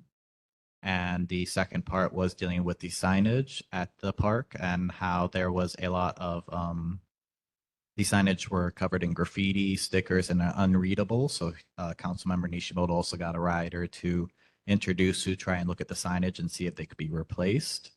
And the last two parts was the pavilion, which Member Rice did bring up to try and find out when it's going to open. And it seems like it's going to be soon, but they are dealing with a particular tree trunk in there that they seem to not be able to get out. And lastly, the waterways there, how there's a buildup of trash, especially along the shoreline that can't seem to be cleaned up by staff. But that was brought to her attention so the council member can know to try and push the staff there to try and clean up close there or organize efforts to try and clean up close to the waterway where all that trash is building up. And the other thing of the action committee to note was we are trying to get a booth at the Sam's Club up by Walmart so we can better show our neighborhood board off there and try and encourage more participation from the neighborhood. Thank you. Thank you, Second Vice Chair Vandenbrink. Upcoming events, he already mentioned Sam's Club. Farmers markets, we will continue to be out there because it does give us an opportunity to be directly with the community. So I do encourage more of our board members to participate. We don't have a date yet for February, but once we get one, I will let you know. And I want to thank the organizers of the farmers market as well for letting us have a table there, and to the board members that have been out there. So thank you, folks. Okay, moving on. Sub-district reports. Does anyone have any reports from their sub-district? I see Member Che. Okay, my complaint list. They got things done. So the lights are back on Leona Street. All the no parking signs around the park have finally been put back up. So we actually have 2 lanes now that we can go on Leona Street. So that's another good thing. They replaced the sign on Kaheka and Leon, no, not Kaheka, Ahana and Leona Street. So they put that back up. So that's good. What still needs to be done is the roads around where the trucks have gone around for the park at Keamoku, they need to be paved. They really got damaged during the construction phase. And I know they said that they only paved the areas that they were told to pave. Well, they should be told to pave all of the roads. They didn't just use that road, they used all the roads. So let's see if we can get them to finish paving all the roads around there which were affected. So that's my report. Thank you. Thank you, Member Chang, and for your diligence as well in making sure that action happens in our sub-district. Anyone else? Member Vanderbrink, Second Vice Chair Vanderbrink. Yes, so the first one I want to mention is we've had a string of armed incidences in and around our neighborhood over the last few days. And I gotta say, as much as I do support our first responders, I'm very disappointed that HPD isn't here to be able to take our questions in relation to those incidences. So I would just like to mention where they happened. So the first one was actually on Makaloa Street, which is right behind where the Heald College building is, and it's a series of small businesses. It was a daytime armed robbery when about 12:30 in the afternoon, 2 people entered a store and demanded cash. I think that's very, it's something we should all be aware of, because a daytime armed robbery right in a business right across from where Moana Center is very, scary. It's not at night, it's right in the middle of the afternoon. That was on the 23rd. The very next day on the 24th in Waikiki, right stone's throw away from Ala Moana Boulevard, right near where the bridge is, there was another armed robbery of a business that was closing up late at night. On the 26th, up on Keamoku, more where Cartwright Park is, I believe, there was another armed robbery, this time of someone that was leaving a vape shop. And on the same day, on the 26th in Makiki, there was an armed carjacking of 2 individuals taking a car as well. Just so everyone knows, this wasn't the same individual for at least most of these instances. They were one was described as Caucasian, one was described as Black, one as Polynesian, and one as local. So these were at least 4 or more armed individuals really within a half-mile of the Ala Moana area where Subdistrict 1 is, within the course of 3 days that committed these series of armed robberies. So again, I'm really disappointed that HPD is not here to talk about it, because frankly, in Chinatown, when they have kupuna that have their purses stolen, they send a detective and a major to the neighborhood board meetings to give presentations and inform their community. But out here, we can't even get HPD during a meeting or any detective out here to reassure the community about these armed robberies to see if they're catching the individuals, can we contact in reference to if we have any tips.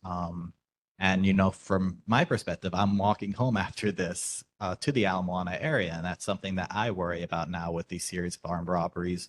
What's going to happen with me walking home? And during the daytime with the one at 12:30 in the afternoon, what happens if I was walking by that street when they walked out of the business with their guns?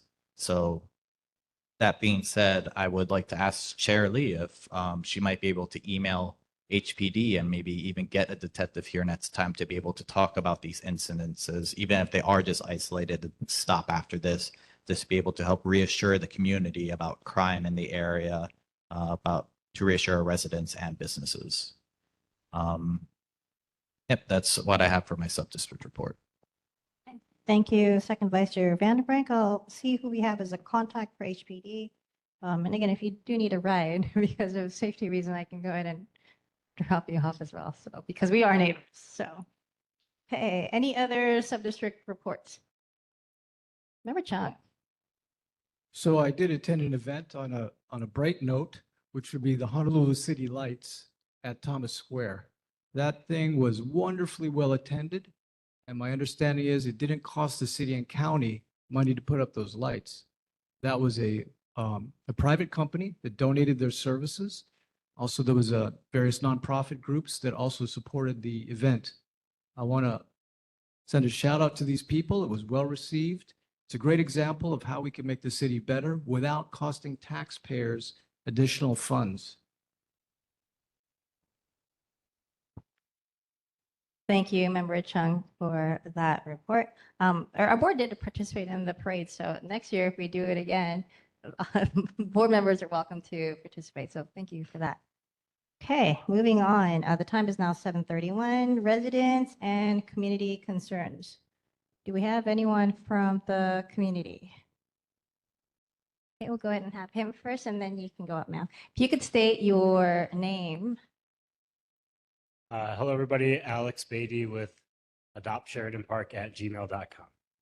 I just wanted to update everybody. We had a park cleanup in November. You may have noticed that the city planted Lonamea, which is a native tree, Kukui, which is a Polynesian introduced tree, and then a bunch of hau along Pi'ikoi. It looks very nice. So thank you so much, DPR.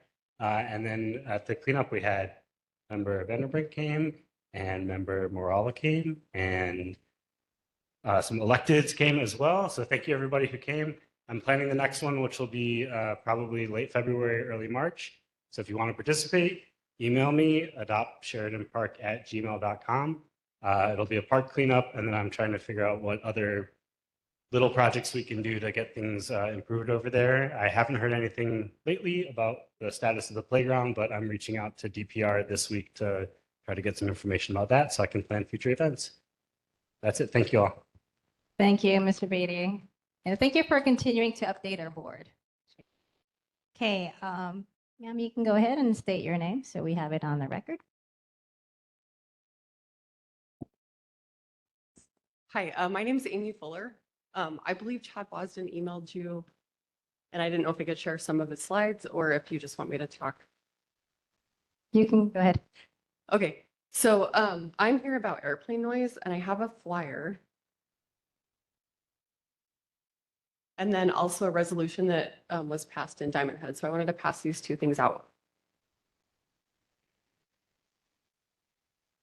And so we found out in December that the Federal Aviation Association is asking for feedback to redesign the airspace. They're going to do it over the whole entire country, but they're actually going to start here in Honolulu. And so we actually have no local control over our airspace. And the FAA governs everything that happens. And so they're asking for feedback to redesign the airspace. And the feedback is due on March 15th. And so there's three main paths that fly overhead. And they fly over the most populated parts of the island.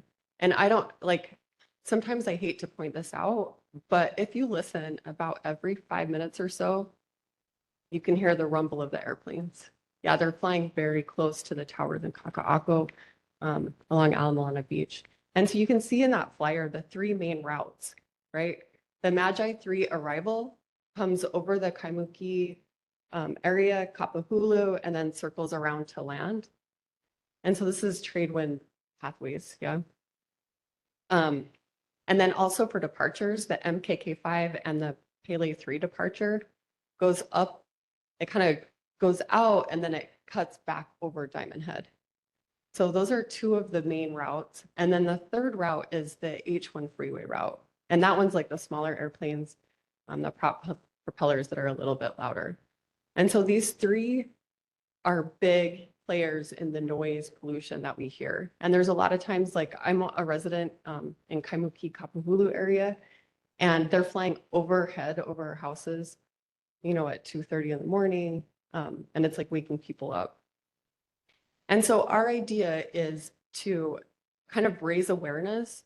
So on that flyer is the QR code that you guys can scan. It also has the FAA's website. Because they're asking for our feedback, this is a once in a lifetime opportunity for our voices as community members to be heard. And so our idea is, what if we just took and pushed these routes offshore, 5 miles, so that they can't be heard over the city? There's another rumble if you guys can hear it. And so the resolution that I handed out was the one that the Diamond Head has passed. Kaimuki has passed a similar one. And so I asked you guys if we can write up and pass kind of a similar resolution to talk about these 3 paths that are flying over our neighborhoods, because I know that you guys are very affected by it. I was sitting there counting. I started making a little tally sheet every 5 minutes. And I was like, the noise is a lot. The deadline's early.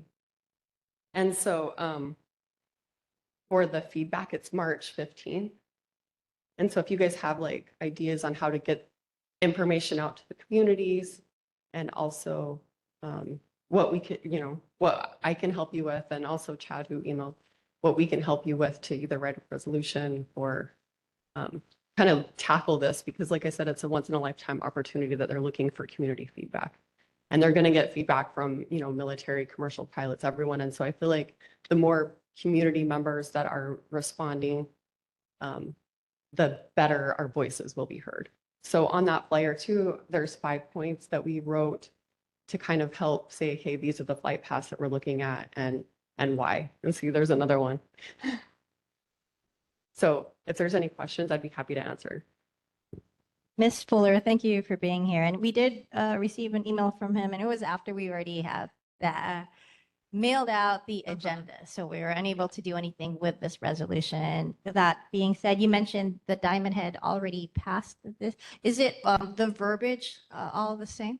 Yes. And the Kaimuki board also passed this as well? Yeah, they just barely passed that Thursday. So we were able, because we found out about it like just before Christmas. And so that's why it's like kind of late getting to you guys, but we were able to get out the 2 weeks in advance to their neighborhood boards. And Chad's actually on the neighborhood board at Diamond Head. Got it. Thanks. I have a question for the 5th whereas, where it starts off with the interests of local Hawaiian residents. Did you mean to have it be specifically for just Hawaiian residents or residents of Hawaii? Residents of Okay. Just wanted to make sure that the resolution is, all encompassing. Board, any questions for Ms. Fuller? Second Vice Chair Vandenbrink. Yeah, I think this is important. A lot of people don't realize how there's a lot of condos in the downtown area that don't have any soundproofing. So my building is one of them where I can hear every car on the road, and I can hear the planes as well as they fly overhead. So a lot of people that do live in soundproof condos might not hear it, but it does affect many of us who don't live in that soundproof environment. So I do think this is a good idea. And I just want to ask, have you been in touch with our 2 senators to see if there's anything they can do on the federal side? We haven't been in touch. I would just advise to reach out, because often they do know the people at the FAA. Even if it's an opposing party that's in power, they can still do something even when it comes to bills, slip something in. So I would encourage you to be able to email our 2 senators to see if there's anything that they can help with. Okay. Yeah, I appreciate that. Thank you. Member Rand. Hi there. I just wanted to say thank you for bringing this to our attention. I do live in a condo that is affected by the sound of the airlines. I live across the street from Wailea, and I know they're having significant issues with the airplane reverberation and sounds. So I do acknowledge that this is an important issue. On the flip side, I am an aviation employee. I work for Hawaiian. So I understand that it can be a challenging issue to put forth and have any kind of immediate or in the foreseeable future. But I do commend you, because I do think the residents of Hawaii would really appreciate something being done about this issue for their quality of life. So I think because the FAA has specifically opened it up for comments. Yes. That they're like willing to listen and hear what Wonderful. people are saying on the ground. And so, yeah, I've been down in Kaka'ako where I've seen how close those airplanes go to those towers, and they just rumble. And I guess I didn't really notice as much until like during COVID when all the airplane noise was gone. And then all of a sudden, like it's just ticking up. And now, we're back up even higher than pre-COVID, and it's even more than that. Mhm. So I don't know. I guess another thing is to ask, like, what is the next steps? Like preparing an official resolution for your board for next meeting. And Yeah, so thank you for introducing this to us. We could introduce it in the next meeting. Right now, we are unable to do anything with it, like vote on it. Probably with some slight tweaking with the verbiage, we may be able to introduce it the next time around. We do also appreciate you providing us with a QR code so we can do something more immediately as far as action goes. So thank you for being here this evening. all right, thank you very much.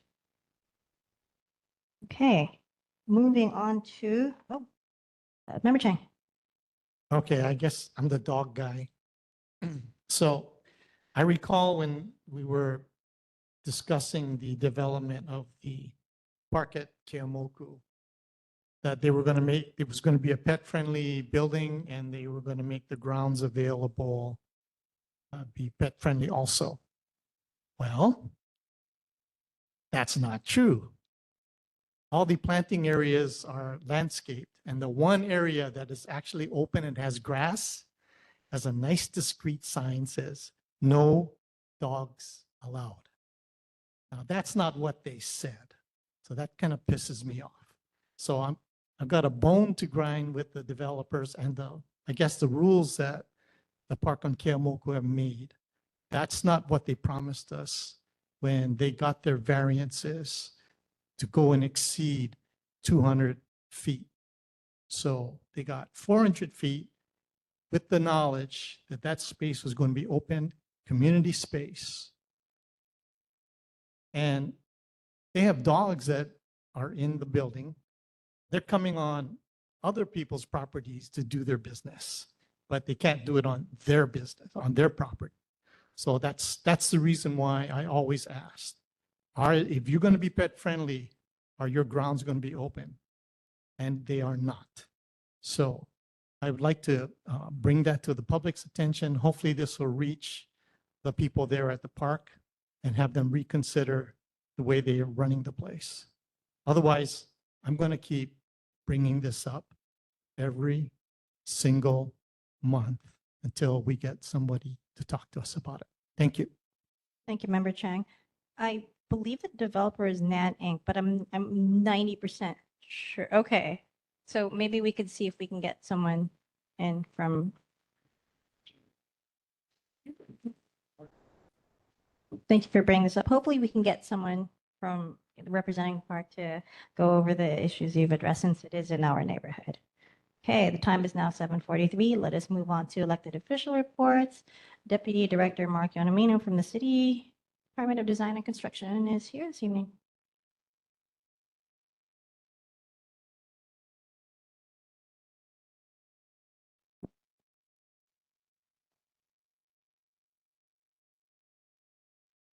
Good evening, Chair Lee and board members. Mark Yerimine, representing Mayor Plangiardi. Just some departmental follow-up. First one is regarding Auto Source building. The board would like to ask DBP who are the owners of the Auto Source building at the corner of Kapiolani and Keamoku. Photo of the real property shows that Airy Hacienda Plaza LLC is the fee owner and AutoSource is the lessee. Their number is 808-597-8522. Next question is regarding vehicles have been observed being staged by AutoSource for display at the corner of Kapiolani and Keamoku, which drove over the muddy patches surrounding the city trees along the sidewalk. Is this a permissible use of the area? Vehicles on the sidewalk area are under the jurisdiction of each PD. is it, if it's proven that the damage to the sidewalk area is attributed to the business, a violation would be issued to the business and property owner. Is AutoSource allowed to drive their vehicles over these areas? So according to DTS, I'm sorry, who's I'm sorry, it's the maintenance of the area. So the property owner who abuts the sidewalk area is responsible for cleaning the sidewalk area. So that would be AutoSource. Next question. Maintenance of the grassy area as well, and the bus stop area. So DTS maintains, the actual bus stop, but the property owner would be responsible for maintaining the surrounding area and the landscaping. Next question is regarding the damaged traffic signal cabinet fronting AutoSource on Kapiolani. DTS response is that the traffic signal cabinet was damaged by a hit and run vehicle. They checked that, and the cabinet is secure, although it's leaning. And when future funds are available, they will replace that cabinet. But right now, they did check it, and I know I passed it too. It's leaning, but it's fine. Follow up regarding the park on Keamoku. So Member Chang pretty much answered everything regarding the signage and also the pavement surrounding the building. And so DPP did go out, and their inspections indicate that the paving area is fine, but they will monitor the trenches that were along that lane, and if there is settlement or potholes developing, then they will go back to the contractor to have them redo that area.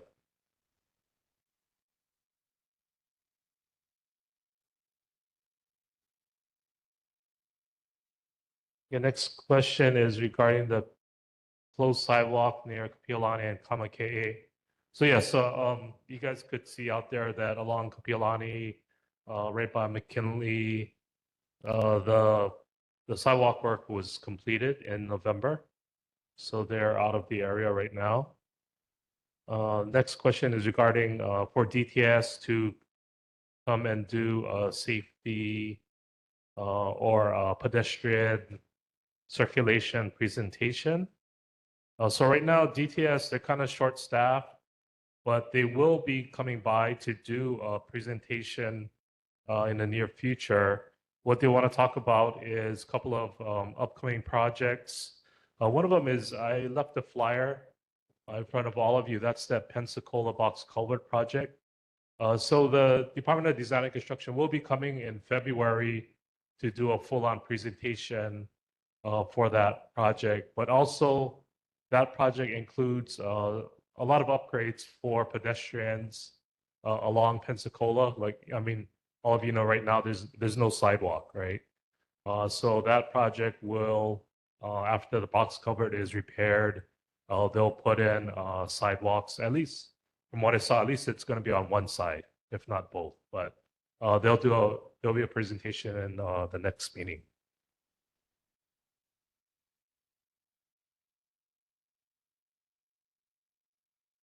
And also DTS, they also have planning effort to study safety improvements to 7 high pedestrian injury corridors in urban Honolulu. South King Street, Beretania Street, Young Street, Pikoi, Kapiolani, Wilder, and Kaheka. So they will have upcoming public engagement opportunities. So when those come up, then I'll let you guys know the dates and everything that they'll be having special presentations just for those different areas. Yeah. And finally, DTS also is executing a grant agreement with Federal Highways Administration for the design and installation of quick build safety improvements at high injury intersections and pedestrian crossings across our island. These installations are planned to be completed by 2028 along Ward Avenue, Kapiolani, Keomoku, Piikoi, and South King Street. The last couple items is regarding that illegal left turns of Kapiolani. The board would like to make a request for DTS to repair the signage and safety barriers in a critical area along Kapiolani and Sheridan. DTS will be conducting their investigation regarding those illegal left turns and then also repair those barriers as well. Excuse me, we've been requesting for that, for those barriers for well over a year now. And they keep giving us the runaround. So maybe we can, if they should be prepared to give us some answers when they come in February. Okay. So there is an upcoming paving project from Atkinson all the way down to Ward. So right now there's a street light project. You guys can see kind of from Ward to Piikoi. So after that project is completed and all the street lights are replaced, then that follow-up paving project is going to happen from Atkinson all the way to Ward. So when that happens, then they'll probably take care of those barriers. Yeah. So that should start probably, I would say, this summer or maybe like third quarter of this year.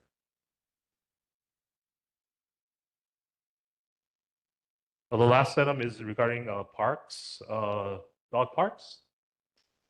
DPR response, after reviewing the parks identified by the board, DPR supports allowing leashed dogs at the following sites: Alawai Promenade, Sheridan Community Park, and Pawa'a Inha Park. These parks offer open spaces with sufficient pathways and separation from intensive athletic use, making them appropriate for shared use between pedestrians and responsible dog owners. While Sheridan Community Park contains a playground and athletic courts, DPR finds that unleashed dog access can be accommodated in the surrounding open areas with proper signage and continued enforcement of leash and waste regulations. And that's all I have. Is there any timetable as far as when they're going to get the signage up?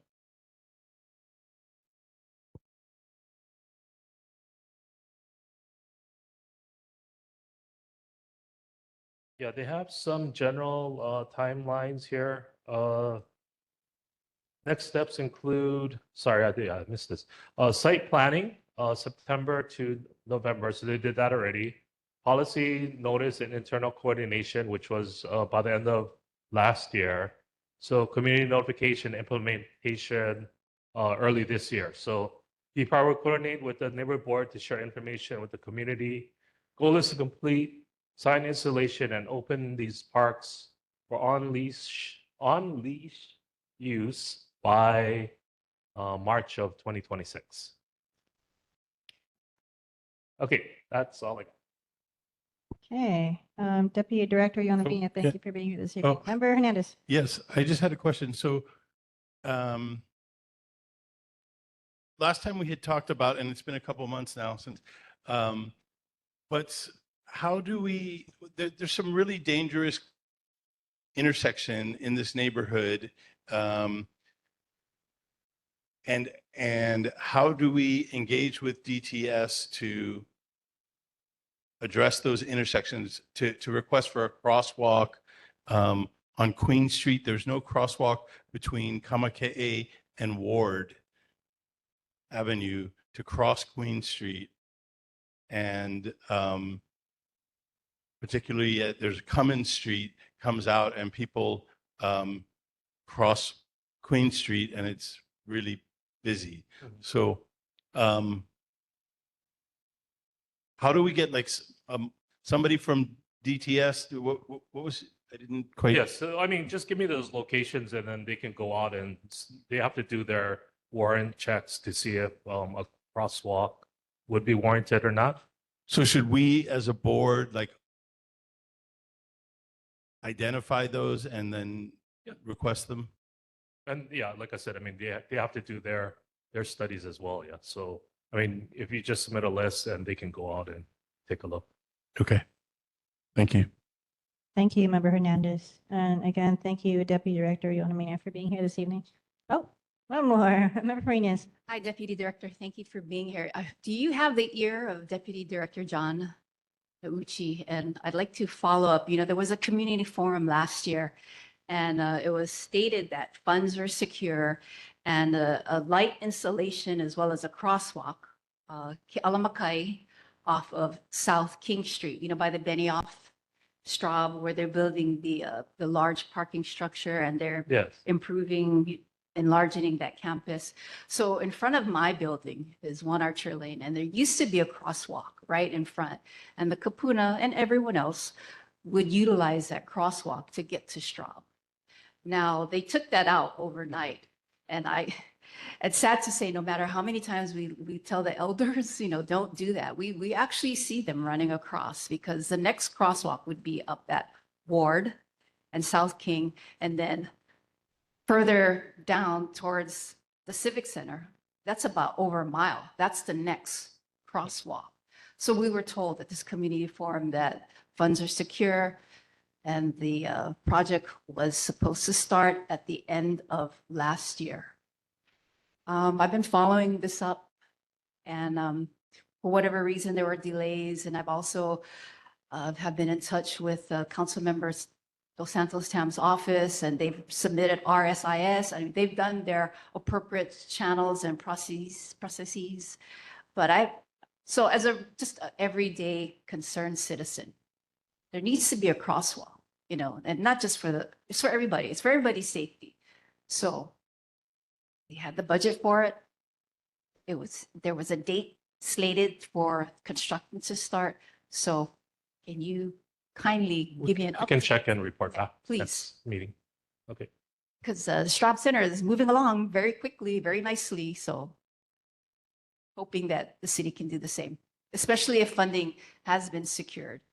And just another take, with everything that's happening in the federal level, I mean, I don't want to speculate, but I'm hoping that funding that was secured is still secured. Thank you. Thank you, Member Farinas. One more from Second Vice Chair Van den Brink. Thank you, Chair. So I just had two issues I wanted to bring up. The first is the corner of Kahika and Kanunu Street, where there was the repavement done about 6 or 7 weeks ago. It was the issue isn't necessarily the repavement, but the process where they allowed the asphalt to dry and they put the big metal plates on top. They held the plates there for about 3 days, and every car that was driving down Kanunu Street was making this big, like, banging noise from the metal hitting each other. And a lot of the homes in the area, the condos, don't have a lot of soundproofing. And so I did hear from many residents in the area who for several days was hearing that big metal sound all throughout the night, which was very deafening for them to deal with, because cars drive down Kanunu Street every 5 to 10 minutes during the nighttime. So I was wondering if you can go to DTS and ask if there are any rules or regulations with their contractors to make sure there isn't any noise issues when they put down those plates, especially for the surrounding community. Yeah, so I would suggest that if there's a situation like that, use the 311 app, the city's way of reporting, this types of issues. And I believe there is actually like a quick button that you could actually click to populate your complaint. But definitely, I mean, the contractors, are told to secure those plates at the end of the workday. But, with the traffic, sometimes it does come loose. And if the street isn't like perfectly level, it could rattle. So if by reporting using that 311 app, then the contractor will be notified to secure it better. Yeah. Thank you. So there was actually notifications on there. That's where I did see some of the community Oh, okay. concerns, but it wasn't addressed because I was walking by there for those few days, and during the daytime, I was still hearing that. Okay, well, just keep clicking. reporting it. Yeah, then they'll Well, it was only Still there for about 3 or 4 days. So once it was picked up, I mean, it's gone, so they can't really fix it because they removed the plates. But I think the issue is making sure that, like you're saying, the contractors are supposed to secure them, and in this case, they didn't. And I'm just worried, especially for other communities, when they do put those down, that it's still going to have the banging sound. I think on Kapiolani last week or a week before, there was plates down, and I still heard banging when I was getting on the bus. So at least another instance of it wasn't being secured on the ground. The second issue I brought up was kind of something you mentioned, the 311 app. I've been trying to use it recently, and I've actually had a pothole on Kalakaua that I specifically brought up. And I submitted my request on December 27th, and it's listed as received, but it doesn't have any other notification on there. It just says received, and there's no response, or it's listed as done. And it's been about a month. Send it again. Okay. I think can be, I do love the 311 concept, but I've just been going through other service requests, and there's instances of reporting a homeless with a behavioral health, behavioral issues that they submit, and then it's responded with 4 days later. And then that can kind of be a problem when they're reporting a homeless person with behavior issues, and they don't get a response for 4 days. So I just wanted to bring this up as, we're not getting response that fast, which I understand could be a staffing issue. I submitted it. No, I mean, we get, if those, when it goes through 311, I mean, the departments get flagged like the very next day. So it's not just sitting in somebody's box. I mean, it's sent to the respective departments for action. But I would suggest, I mean, in that case with that person, I mean, call HPD, right? If it's something that is really concerning, instead of using that app. That's good to hear. And I'll try and use it for other issues and resubmit this one and see if I can get a response faster. Yeah. I think that's kind of when they're kind of implementing it. So might have, I mean, just send it again, I would suggest. Okay. Thank you. Thank you. One more, Member Hernandez. Yes, so I don't want to leave this all complaining about what the city isn't doing. I want to acknowledge, thank you for bringing this information about complete streets. I think DTS is doing a fantastic job with complete streets and rolling that out and bringing improvements not only in this neighborhood but island wide, and it is making a difference. And that's something that I think this neighborhood board supports. So please share our mahalo to DTS for that work. Renee Espial is in charge. She does a great job. She's fantastic. Thank you. One more from Member Chang. All right, I'm going to end it on I'm just going to echo what Dale said. I mean, I use 311 really regularly, and he's right. I have the same situation. I put it in, and a couple days they'll say they acknowledge it, but we get no response for weeks, sometimes over a month, before we'll get any kind of response saying that we're looking into it. And I'm thinking, okay, but you were saying it's not like it's sitting on somebody's desk. Yes, it is. It's sitting on somebody's desk. Well, it's not on my desk, let me tell you. I understand that, but it's sitting on somebody's desk. And, Different department. it would be nice if they would at least acknowledge it quicker and tell us something. If you want us to keep using 311, at least respond somehow. Thank you, Member Chang. And again, Deputy Director Yanamini, thank you for being here. And I hope you take back that feedback, because we are encouraged to use the app. And No, I will. I will definitely talk to the mayor's communications team, and they will contact all the departments to be more timely. Thank you so much for being here this evening. Okay, thank you. Okay, the time is now 8:04 p.m. Board, I'd like to take the report out of order and have our representatives who are here in person to be able to give the report. So let's start with Representative Kaka'ako.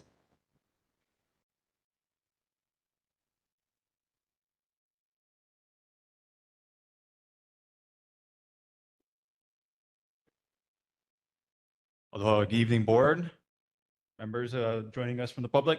Representative Kaka'ako, House District 23.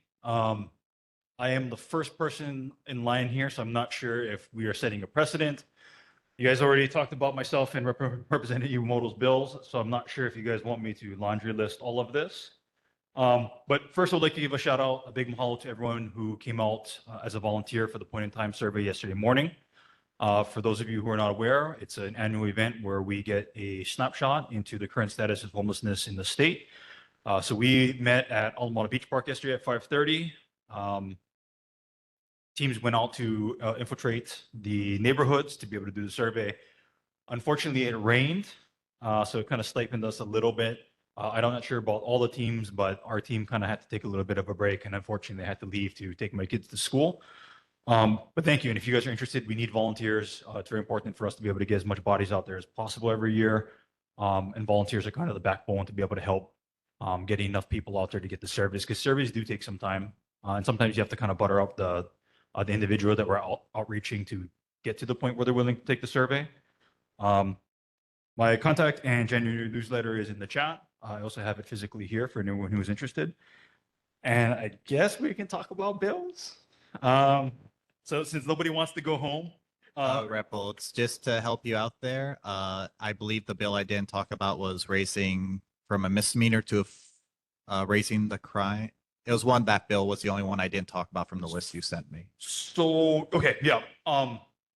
With some of my spicy bills that came up today, yes, we had some that we introduced last year, and working with the Judiciary Chair and with the Attorney General's office, we want to have something that was a little bit more in the middle. In one hand, we don't want to criminalize homelessness, but at the second hand, we don't want to marginalize people who are trying to get around in and out of businesses, in and out of their homes, or trying to get in and out of a bus stop. So what we did was we took away a lot of the punitive measures that were previously there. So nobody's going to get handcuffed for any of this stuff. We put a tiered system that starts with a warning. We put in the language that when an officer responds to a complaint, that they're supposed to do that out of place of empathy. They're not supposed to assume anything, and they're supposed to be able to give a nice warning to be like, "Hey, look, you can't stay here," and then give time for that person to be able to move.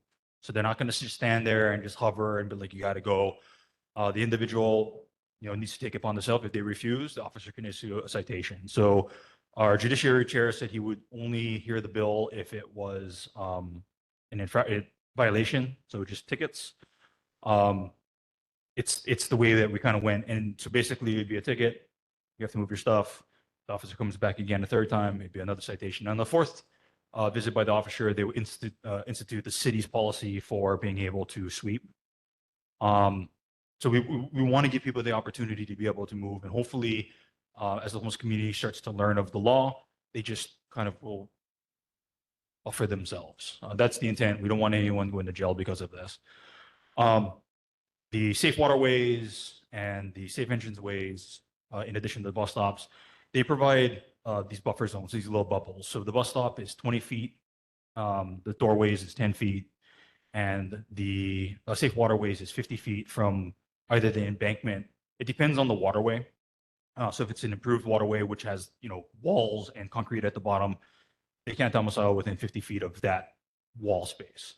So there's a buffer to there. And if it's an unimproved, like a little stream where there's a berm that kind of leads down to where the water is, they can't, the 50 feet starts from the beginning of that berm. So maybe that ledge into, the whole idea was it's an environmental bill, but unfortunately it does kind of target the homeless. But the escalation clauses are the same for the three bills. The only thing that really changes is just the distance of the bubble. Trying to get away from the spicy ones, let's talk about some nice ones. look at Rep. Yumoto. So we are starting to get some of the bill titles. The numbers are coming out. So I would just say a bunch of numbers. If you guys want to take it down, at least it'd be reported. So HB 2167 is my Vulnerable Youth Housing Assistant Pilot Program. So this one was birthed based off of the Kaka'ako meeting with H3RC, Partners in Care, and other providers in the community. We initially started this idea with a bill that would support youth who are exiting the foster system. And during our conversations, we were kind of like, hey, if this is a vulnerable youth thing, maybe we can expand it to more categories of youth that are experiencing different traumatic experiences in their life. Within 5 years, they have to have experienced either homelessness, domestic violence, family violence. They have to be served an eviction notice, and then also the foster care. So there's different documents that could prove these things, but it has to happen within the last 5 years. So there is an end date. There's a little bit of a bubble, and it's just a pilot. We're going to try to collect data and see if it's a worthwhile venture to make permanent. But we do have a peripheral. So Partners in Care is working on a very similar program. They're doing it now. They still funded. So we'll have 2 data sources to be able to collect, to be able to evaluate at the very end to see, hey, is this a public-private partnership, or is this should be a state-funded thing, or is Partners in Care, HR3 going to just kind of make this their own thing? Okay, so HB 2169, Board of Psychology, this would allow clinical psychologists the ability to prescribe. This is, everyone we have a lot of access to healthcare, and access to mental health is even worse sometimes, especially for the neighbor islands where service providers are even more few. For someone who's looking for mental health medication, it can be very difficult to get to the proper physician in order to get the prescription, even if you have access to your psychologist. This is going to increase health access and mental health care for people who need it. Okay, HB 2168, students experiencing homelessness. So this bill, based on what we see in the federal government, a lot of the social services and protections for vulnerable populations is starting to be pulled back. As we continue to dance to this kangaroo court, we thought it was pertinent to put the federal McKinney-Vento Act, which essentially says that homeless students have a right to an education. It provides services for the students within the schools. It provides certain perks and benefits for them. What we did is we're going to try to put it into state statute. So that if in the event the federal government ever repeals the act, we will be able to pick it up as a state statute rather than the federal. So this is just a statute bill. It doesn't have any money allocations, but if the time ever comes that we ever needed to, the bill would be in place, and it does call that if the federal government repeals the act, we will pick up and continue to service those homeless students. HB 2428 is term limits. This bill is, I know myself and Representative Iwamoto have talked a lot about it. The language had to change a little bit different than what the Foley Commission put forward. After getting into office and talking to legislators, it became very apparent that it's going to be hard for people to vote against their self-interest. So what I did was, to honey the pot, I extended the years. So 24 years I thought was a pretty fair amount of time. If Senator Rhodes can step away after that amount of time, thinking that if he can't do anything more, so if he couldn't do anything good up to that point, what more can he do? I appreciate that sentiment, but 24 years seems like a plenty enough amount of time for someone to be able to get something done. But it also puts a clause in that anybody that was elected before or appointed before 2024 is exempt from this. So all the people who want to hang on to their power, you don't have to vote against yourself anymore. You're not going to be a part of it. So the freshman class would be the inaugural people with the term limit, and then that way, hopefully, it garners enough support where people can be like, well, this is a good idea and it doesn't affect me, so maybe I can vote yes on it. We're going to try. And that wasn't a joke. Thank you for the last. And then the last one that has a number is HB 2427. It's my unaccompanied homeless youth bill. So this is only for the Department of Education's unaccompanied homeless youth status. One of the big barriers that we had back when I was still working for them is the runaway status. And what this does is, most youth that I've worked with that were running away from home or running away from a bad environment, not running away from an awesome environment. Very few runaways that actually get reported are running away because their house is awesome. And what ends up happening is the DOE unofficial policy was they would contact the police if the youth showed up to school. And what we found is the youth who were runaways would stop going to school and instead would just spend all day on the streets. So they're not going home, they're not going to school. Our program tried to do this internally within the DOE. There's some resistance because now it becomes a liability issue, and it's a gray area. So this bill would essentially iron all that out, release the liability from the schools, and say that the federal government's law, which is the McKinney-Vento Act, says that these students are designated as unaccompanied homeless youth, which means they have a right to an education, they have a right to enroll and fully participate in school. And it puts in language to say that we're not going to be talking to HPD. Instead, we're going to try to do two things. If it comes out that the student is running away from a dangerous situation at home, certain things will start kicking in. Certain reports have to be made. If they're running home because they're being insolent, reunification is going to be the goal. And then some bills that are not numbered yet. Very similar to the Vulnerable Youth Assistance Pilot Program. My old role was as a homeless liaison. We tend to be the first point of contact for a lot of people experiencing homelessness. We end up being the first provider that gets them in contact with services. So it made sense for us to be able to have a little bit of a budget to help with basic needs services. So this bill, we essentially we'll be using TANF funds to be able to provide things like gas, a bus card, for the children or parent if they're young enough to be able to go to school. Food, there are dollar amounts written in, so we can't just be spending huge amounts of money on this. Each child per school year, it does have a limit. But what it does is like, hey, my child hasn't been going to school because we live in our car and we're out of gas. Okay, we can fill up your tank. Please take your kids to school. It's a big barrier that existed when I was working for the department, and hopefully we'll be able to alleviate that. Another one is violence against healthcare workers. So this bill was spawned because one of my staffers is a nurse, and we were talking about some of the experiences that she was having in her setting.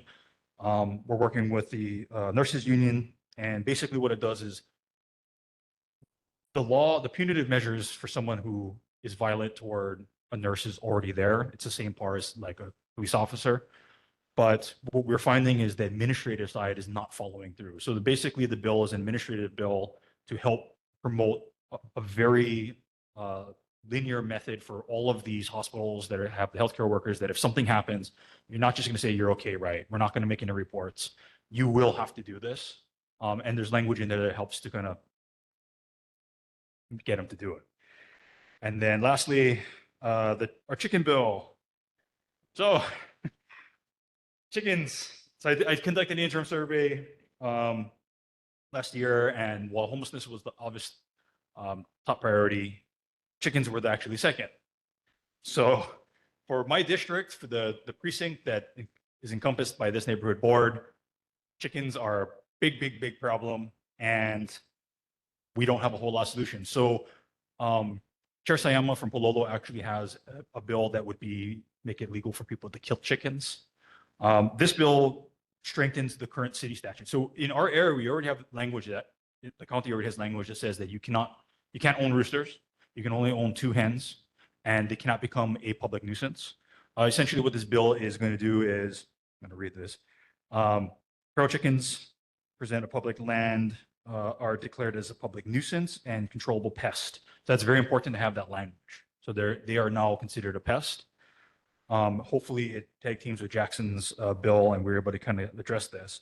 For the purpose of public health, sanitation, and safe use and enjoyment of public property, prohibits acts on public lands, feeding and placement is prohibited. So we do have people who actively try to feed the chickens. All across my district, it's happening. And in some places, it's kind of contentious because some people shoot the chickens and the people don't like that, but they kind of like that. And there's a family that's feeding the chickens, but they also eat the chickens, and the people don't like that. But, we're in a weird place. So to alleviate that, we're just going to make it clear. And hopefully we can at least control the roosters, because that's really the problem, is the roosters. It's not really so much the chickens, but the crowing's got to stop. With my dissertation complete, I will take any question. Thank you, Rep. Old. Okay, the time is now 8:19. Board, if we can make our questions quicker. Member Vanderbeek. I gotta ask, how many people in the legislature right now are serving over 24 years as a part of their term? On the House side, few. On the Senate side, more. Okay. I would just bring that up because I don't know, but I guess my suggestion would be follow the city council, and they have 2-term limit, 8 years. I think that's great for them and would be great for the legislator as well. My other thing, which is not really a question, but I know on the Hawaii Directory of Public Officials, your room number is actually listed incorrect here. It says 326 and you are 316, I believe. So I just moved. Okay. So So hopefully, I don't know if they're going to recreate those because I know they do it cyclically. But I am now at 316. My mailers that go out will have that change. So in this coming mail that's going to be heading out, we will include that office has changed. But I like sending people to the new person so that she can get some experience. But yeah, that's all I wanted to bring up. Thank you. Thank you. Hey, Representative Bolts, thank you for Thank you. that lovely rundown. So after tomorrow, whatever bills are introduced are locked in, and we're going to be following these bills, and they're going to be falling off. So it's good that we get this summary. Now we have Representative Kim Coco Iwamoto. Thank you so much for this opportunity. I'm going to jump right in. One of my bills, and I'm not going to read any bill numbers because they're still being filed and being assigned bill numbers, but one I'm going to speak about is regarding free bus fare across the state, funded by a $2.30 increase to the barrel tax, which is really just 5 cents per gallon more than we're currently paying. Ideally, the concept is that if more people are riding the bus, hopefully we're not stuck in traffic burning gas. So at least 5 cents worth. So anyway, that's part of that model. I have one regarding failure to report bribery. So thank you so much for passing that resolution tonight. We have bribery statutes currently, but we don't have any mandate that public servants report bribery. So this will be an incentive, hopefully, for somebody who witnesses or somebody who's actually tempted by bribery to report it. And that one, then we have one bill that hopefully, well, it's called Safeguards to ICE Overreach. Some of us are just at a rally today, to honor those who have been slain by ICE in Minnesota, but also other places. And many of our neighbors are very concerned about what happens if ICE pumps up its presence here in Hawaii. My bill specifically says no masking, like you can't cover your face. You must wear identifying clothing, and if your vehicles are ICE, then your vehicles must say ICE.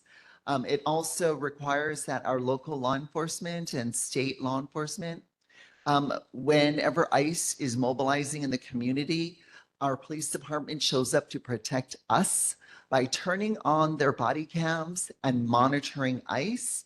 And if ICE is using abusive force, the police hopefully will serve and protect. And so that's that one. And I'm hoping that the community will put pressure on us to expedite and to fast track a bill. I had hoped that we would address this issue during special session last year, but it never happened. Given that, and given the urgency and how things are escalating around the country, specifically in Minnesota, that the legislature, and they have fast-tracked bills in the past, and I hope they'll do that this time on this issue. Not necessarily my bill, but a bill. I have two condo bills. One is to ensure condo owners have stakeholder status. There are a lot of formal task force and boards, but for some reason, they let all the realtors and all the community management people on as stakeholders, but they say condo owners are not stakeholders. So we want to change that to make sure condo owners are fairly represented in bodies that are making decisions pertaining to usually their largest investment.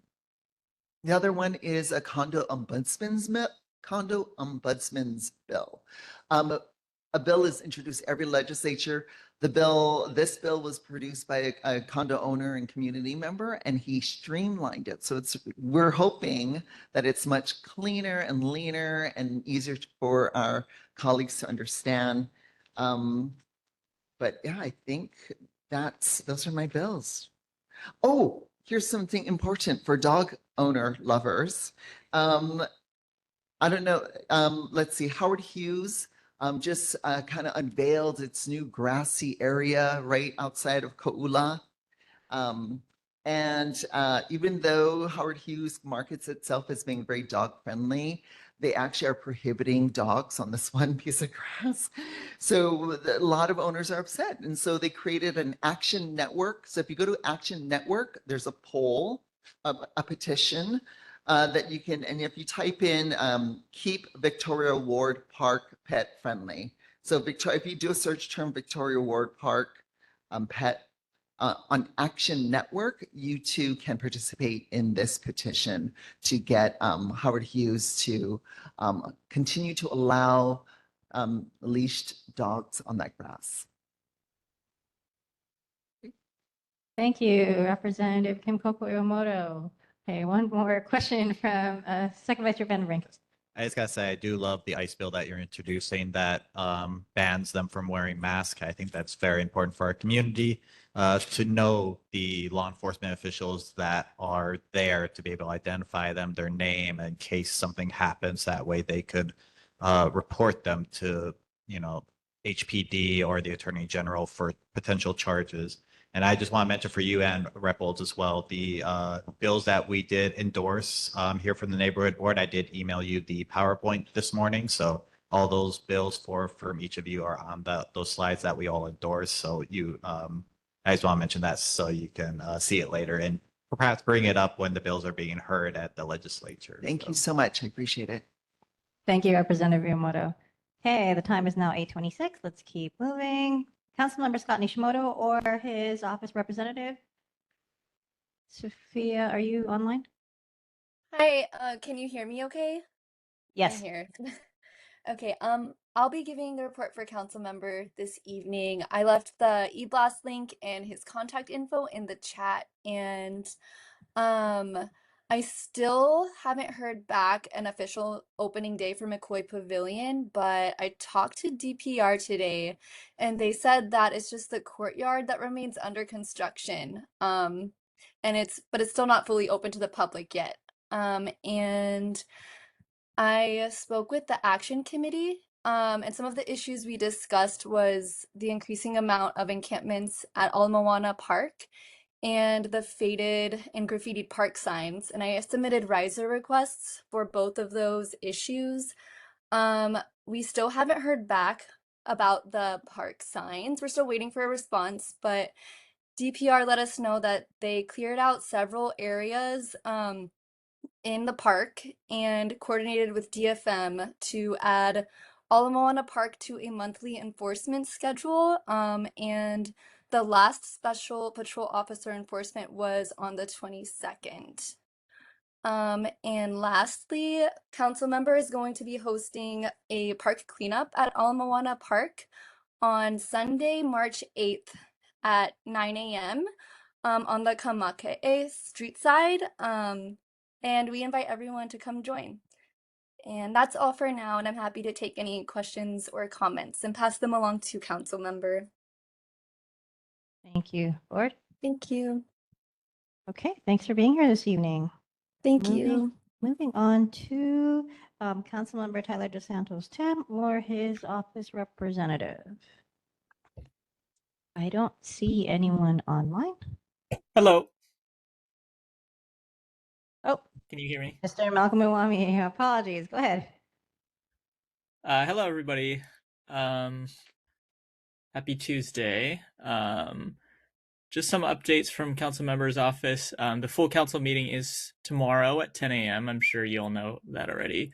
A lot of notable measures on that agenda, including the transit fare increase bill. That's Bill 54. So would love to have you all participate and provide testimony. I understand that one of the board members had a question about the crosswalk and traffic light at the intersection of South King and Kealamakai Street.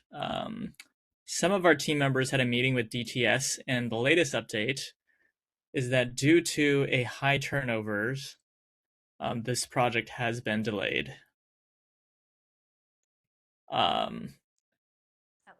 So sorry to give you that update, but that's all I have for now for that project. And then lastly, on Ward Avenue, DTS is consolidating two separate crosswalks. This is going to be by the Blaisdell. So that project is ongoing. And yeah, that's it for this month. Happy to take any questions. Member Farinas, and then, Member Farinas. Hi, Malcolm. Thanks for joining us this evening. Could you reiterate the crosswalk by Blaisdell?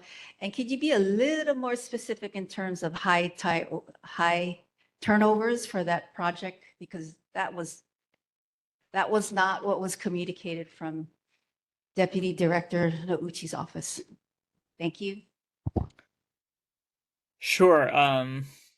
Again, I'll reiterate, I was not at that meeting today, but some of the other members from council members team met with DTS about district projects, and they mentioned that there being vacancies is the reason why this project has been delayed. I have no other details, unfortunately. And then regarding the other crosswalk project, I believe the word mid-block crosswalk was used, and that's what's going to be installed on Ward Avenue between Kapiolani and King Street.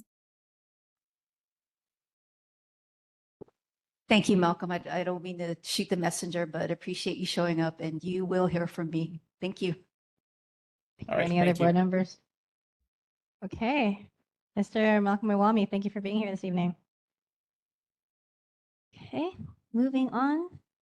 Representative, sorry. That's right. My Representative Adrian Tam or his office representative. Good I evening. see I'm Rep here Tam. today. Hi, everyone. Thank you for having me. I'm gonna do just probably like a quick rundown of some of the bills that I feel like is priority that will have interest in the community. But my follow-up newsletter will have a full list of bills, and you can also go online to the Capitol website to see the bills that I've also introduced and many others I've introduced. I think that what comes to mind is that there are at least two bills or three bills that I think that would be of interest. The first one is House Bill 1588. In 2023, Senator Moriwaki and I passed a bill that would establish the pilot program for our noise detection cameras to enforce our current noise laws that are coming out of illegally modified mufflers. This bill would basically make that pilot program permanent now that these cameras are set up and they're in the data collection period right now. And it would also authorize enforcement of the current noise laws under them so that they can issue tickets automatically, similar to our red light cameras. The next bill is House Bill 1589. There are many individuals in our district that are kapuna or a certain age. And what this bill would do is create a dementia incentive business recognition program in DBED for businesses who have taken the Alzheimer's training for a Alzheimer's friendly workforce. This would basically allow businesses to be recognized for going through that so that all people with Alzheimer's and their caregivers feel comfortable going out to patronize many businesses, knowing that they're not going to face any kind of stigma when it comes to their condition. The next bill is a condo bill, House Bill 1940. It would basically require condominium associations to make 3 documents, which is the association's general ledger, project information form, and statement accounts to be put online at no cost to the owner. If the owner were to request a downloadable copy from the internet from them. We have, this is actually in response to a court case that basically said that it has to be at no charge, where we're just codifying that into law. We're also amending current law to reduce the fees for a condominium association to be able to charge for physical copies of it from $1 per page to 75 cents per page. So that is the bills that I want to highlight at least tonight. But next meeting, I'll have a more comprehensive list in the newsletter. And again, these bills are all online for you guys to check out. With that, if you have any questions, I'm here to answer them. Thank you, Representative Tam. Okay. One question from Member Farinas. Just a comment, Representative Tam, thank you so much for that House bill that you just highlighted. It's so sad to say that, we have kapunas who don't utilize, digital, have access to digital files and copies. So there was this one residential management company that would basically charge exorbitant amount of monies for these elderly people to get copies, and they couldn't even have access to that. So I really appreciate you championing that, and I'm looking forward to that actually coming into play. Thank you. Thank you. Okay, thank you, Member Farinas and Representative Tam for being here this evening. Senator Sharon Morawaki, I see Mr. Joseph Kopshi online. Hey, good evening, everybody. I'm Joe. I'm from Senator Morawaki's office. I'm just going to give you a quick rundown from some of the stuff in her letter, but it is in the chat if you want to read the whole thing. The big thing that we've got going on is bills of interest to the community right now. Couple of the bills that she is introducing one is establishing an annual vehicle registration surcharge for vehicles that have a hood height greater than 40 inches. This is aimed at protecting children. That surcharge will go towards Safe Routes for Schools program fund, a fund that helps ensure children have a safe route getting to and from school. Another one is making permanent the violent offender law. It's a bill that she's worked a lot on in the past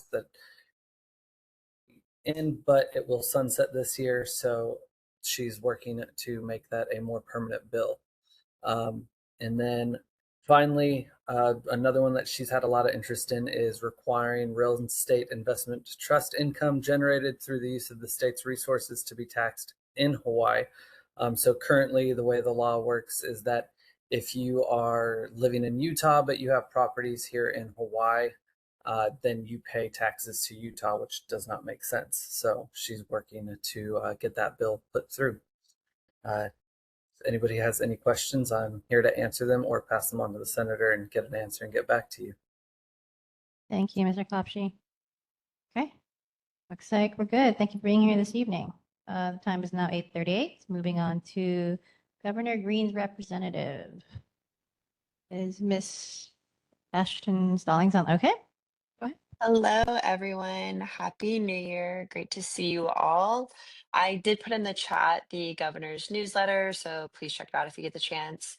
Some highlights. The governor did detail priorities for the upcoming legislative session in his State of the State address, which included lowering the cost of living, expanding access to safe, affordable housing, strengthening our healthcare system, addressing homelessness, and climate change. And then some highlights from the newsletter include the Department of Human Services has launched the new pilot program, Hawaii Child Wellness Incentive Program, where families enrolled in Medicaid or MedQuest can earn $50 per child for completing an annual well child checkup.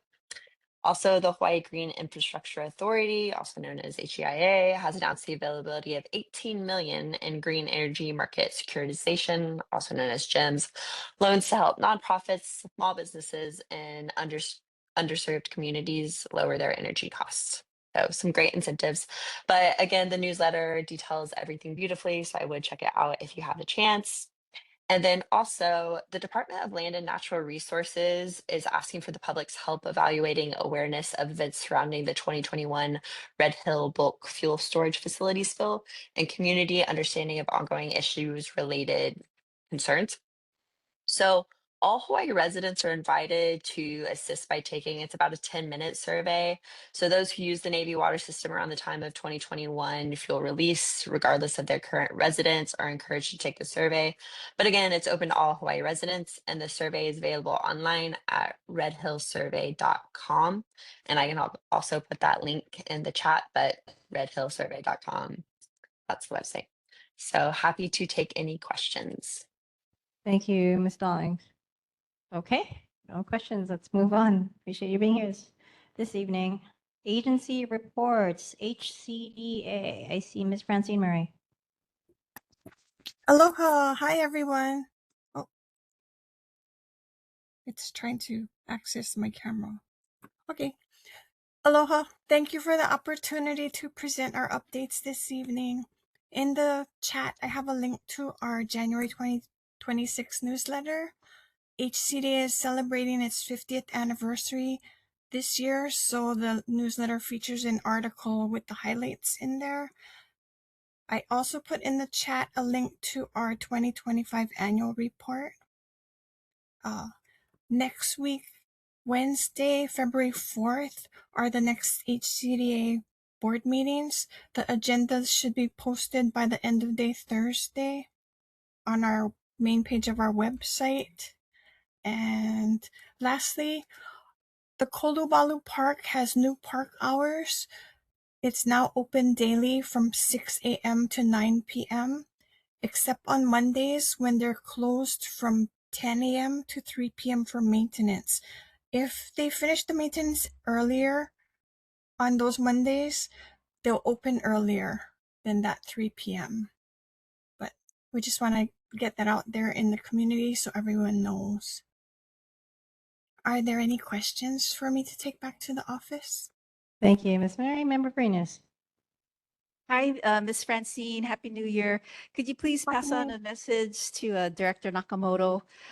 Thank him on behalf of One Archer Lane and our general manager. We did receive his letter notifying us of the up and comings, the proposal changes for the development permit. You know which one I'm talking about, right? The Moana.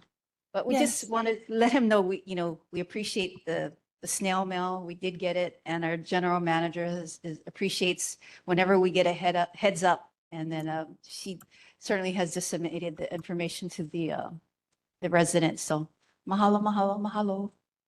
Thank you. I'll pass it along. Okay, thank you, Member Brenes.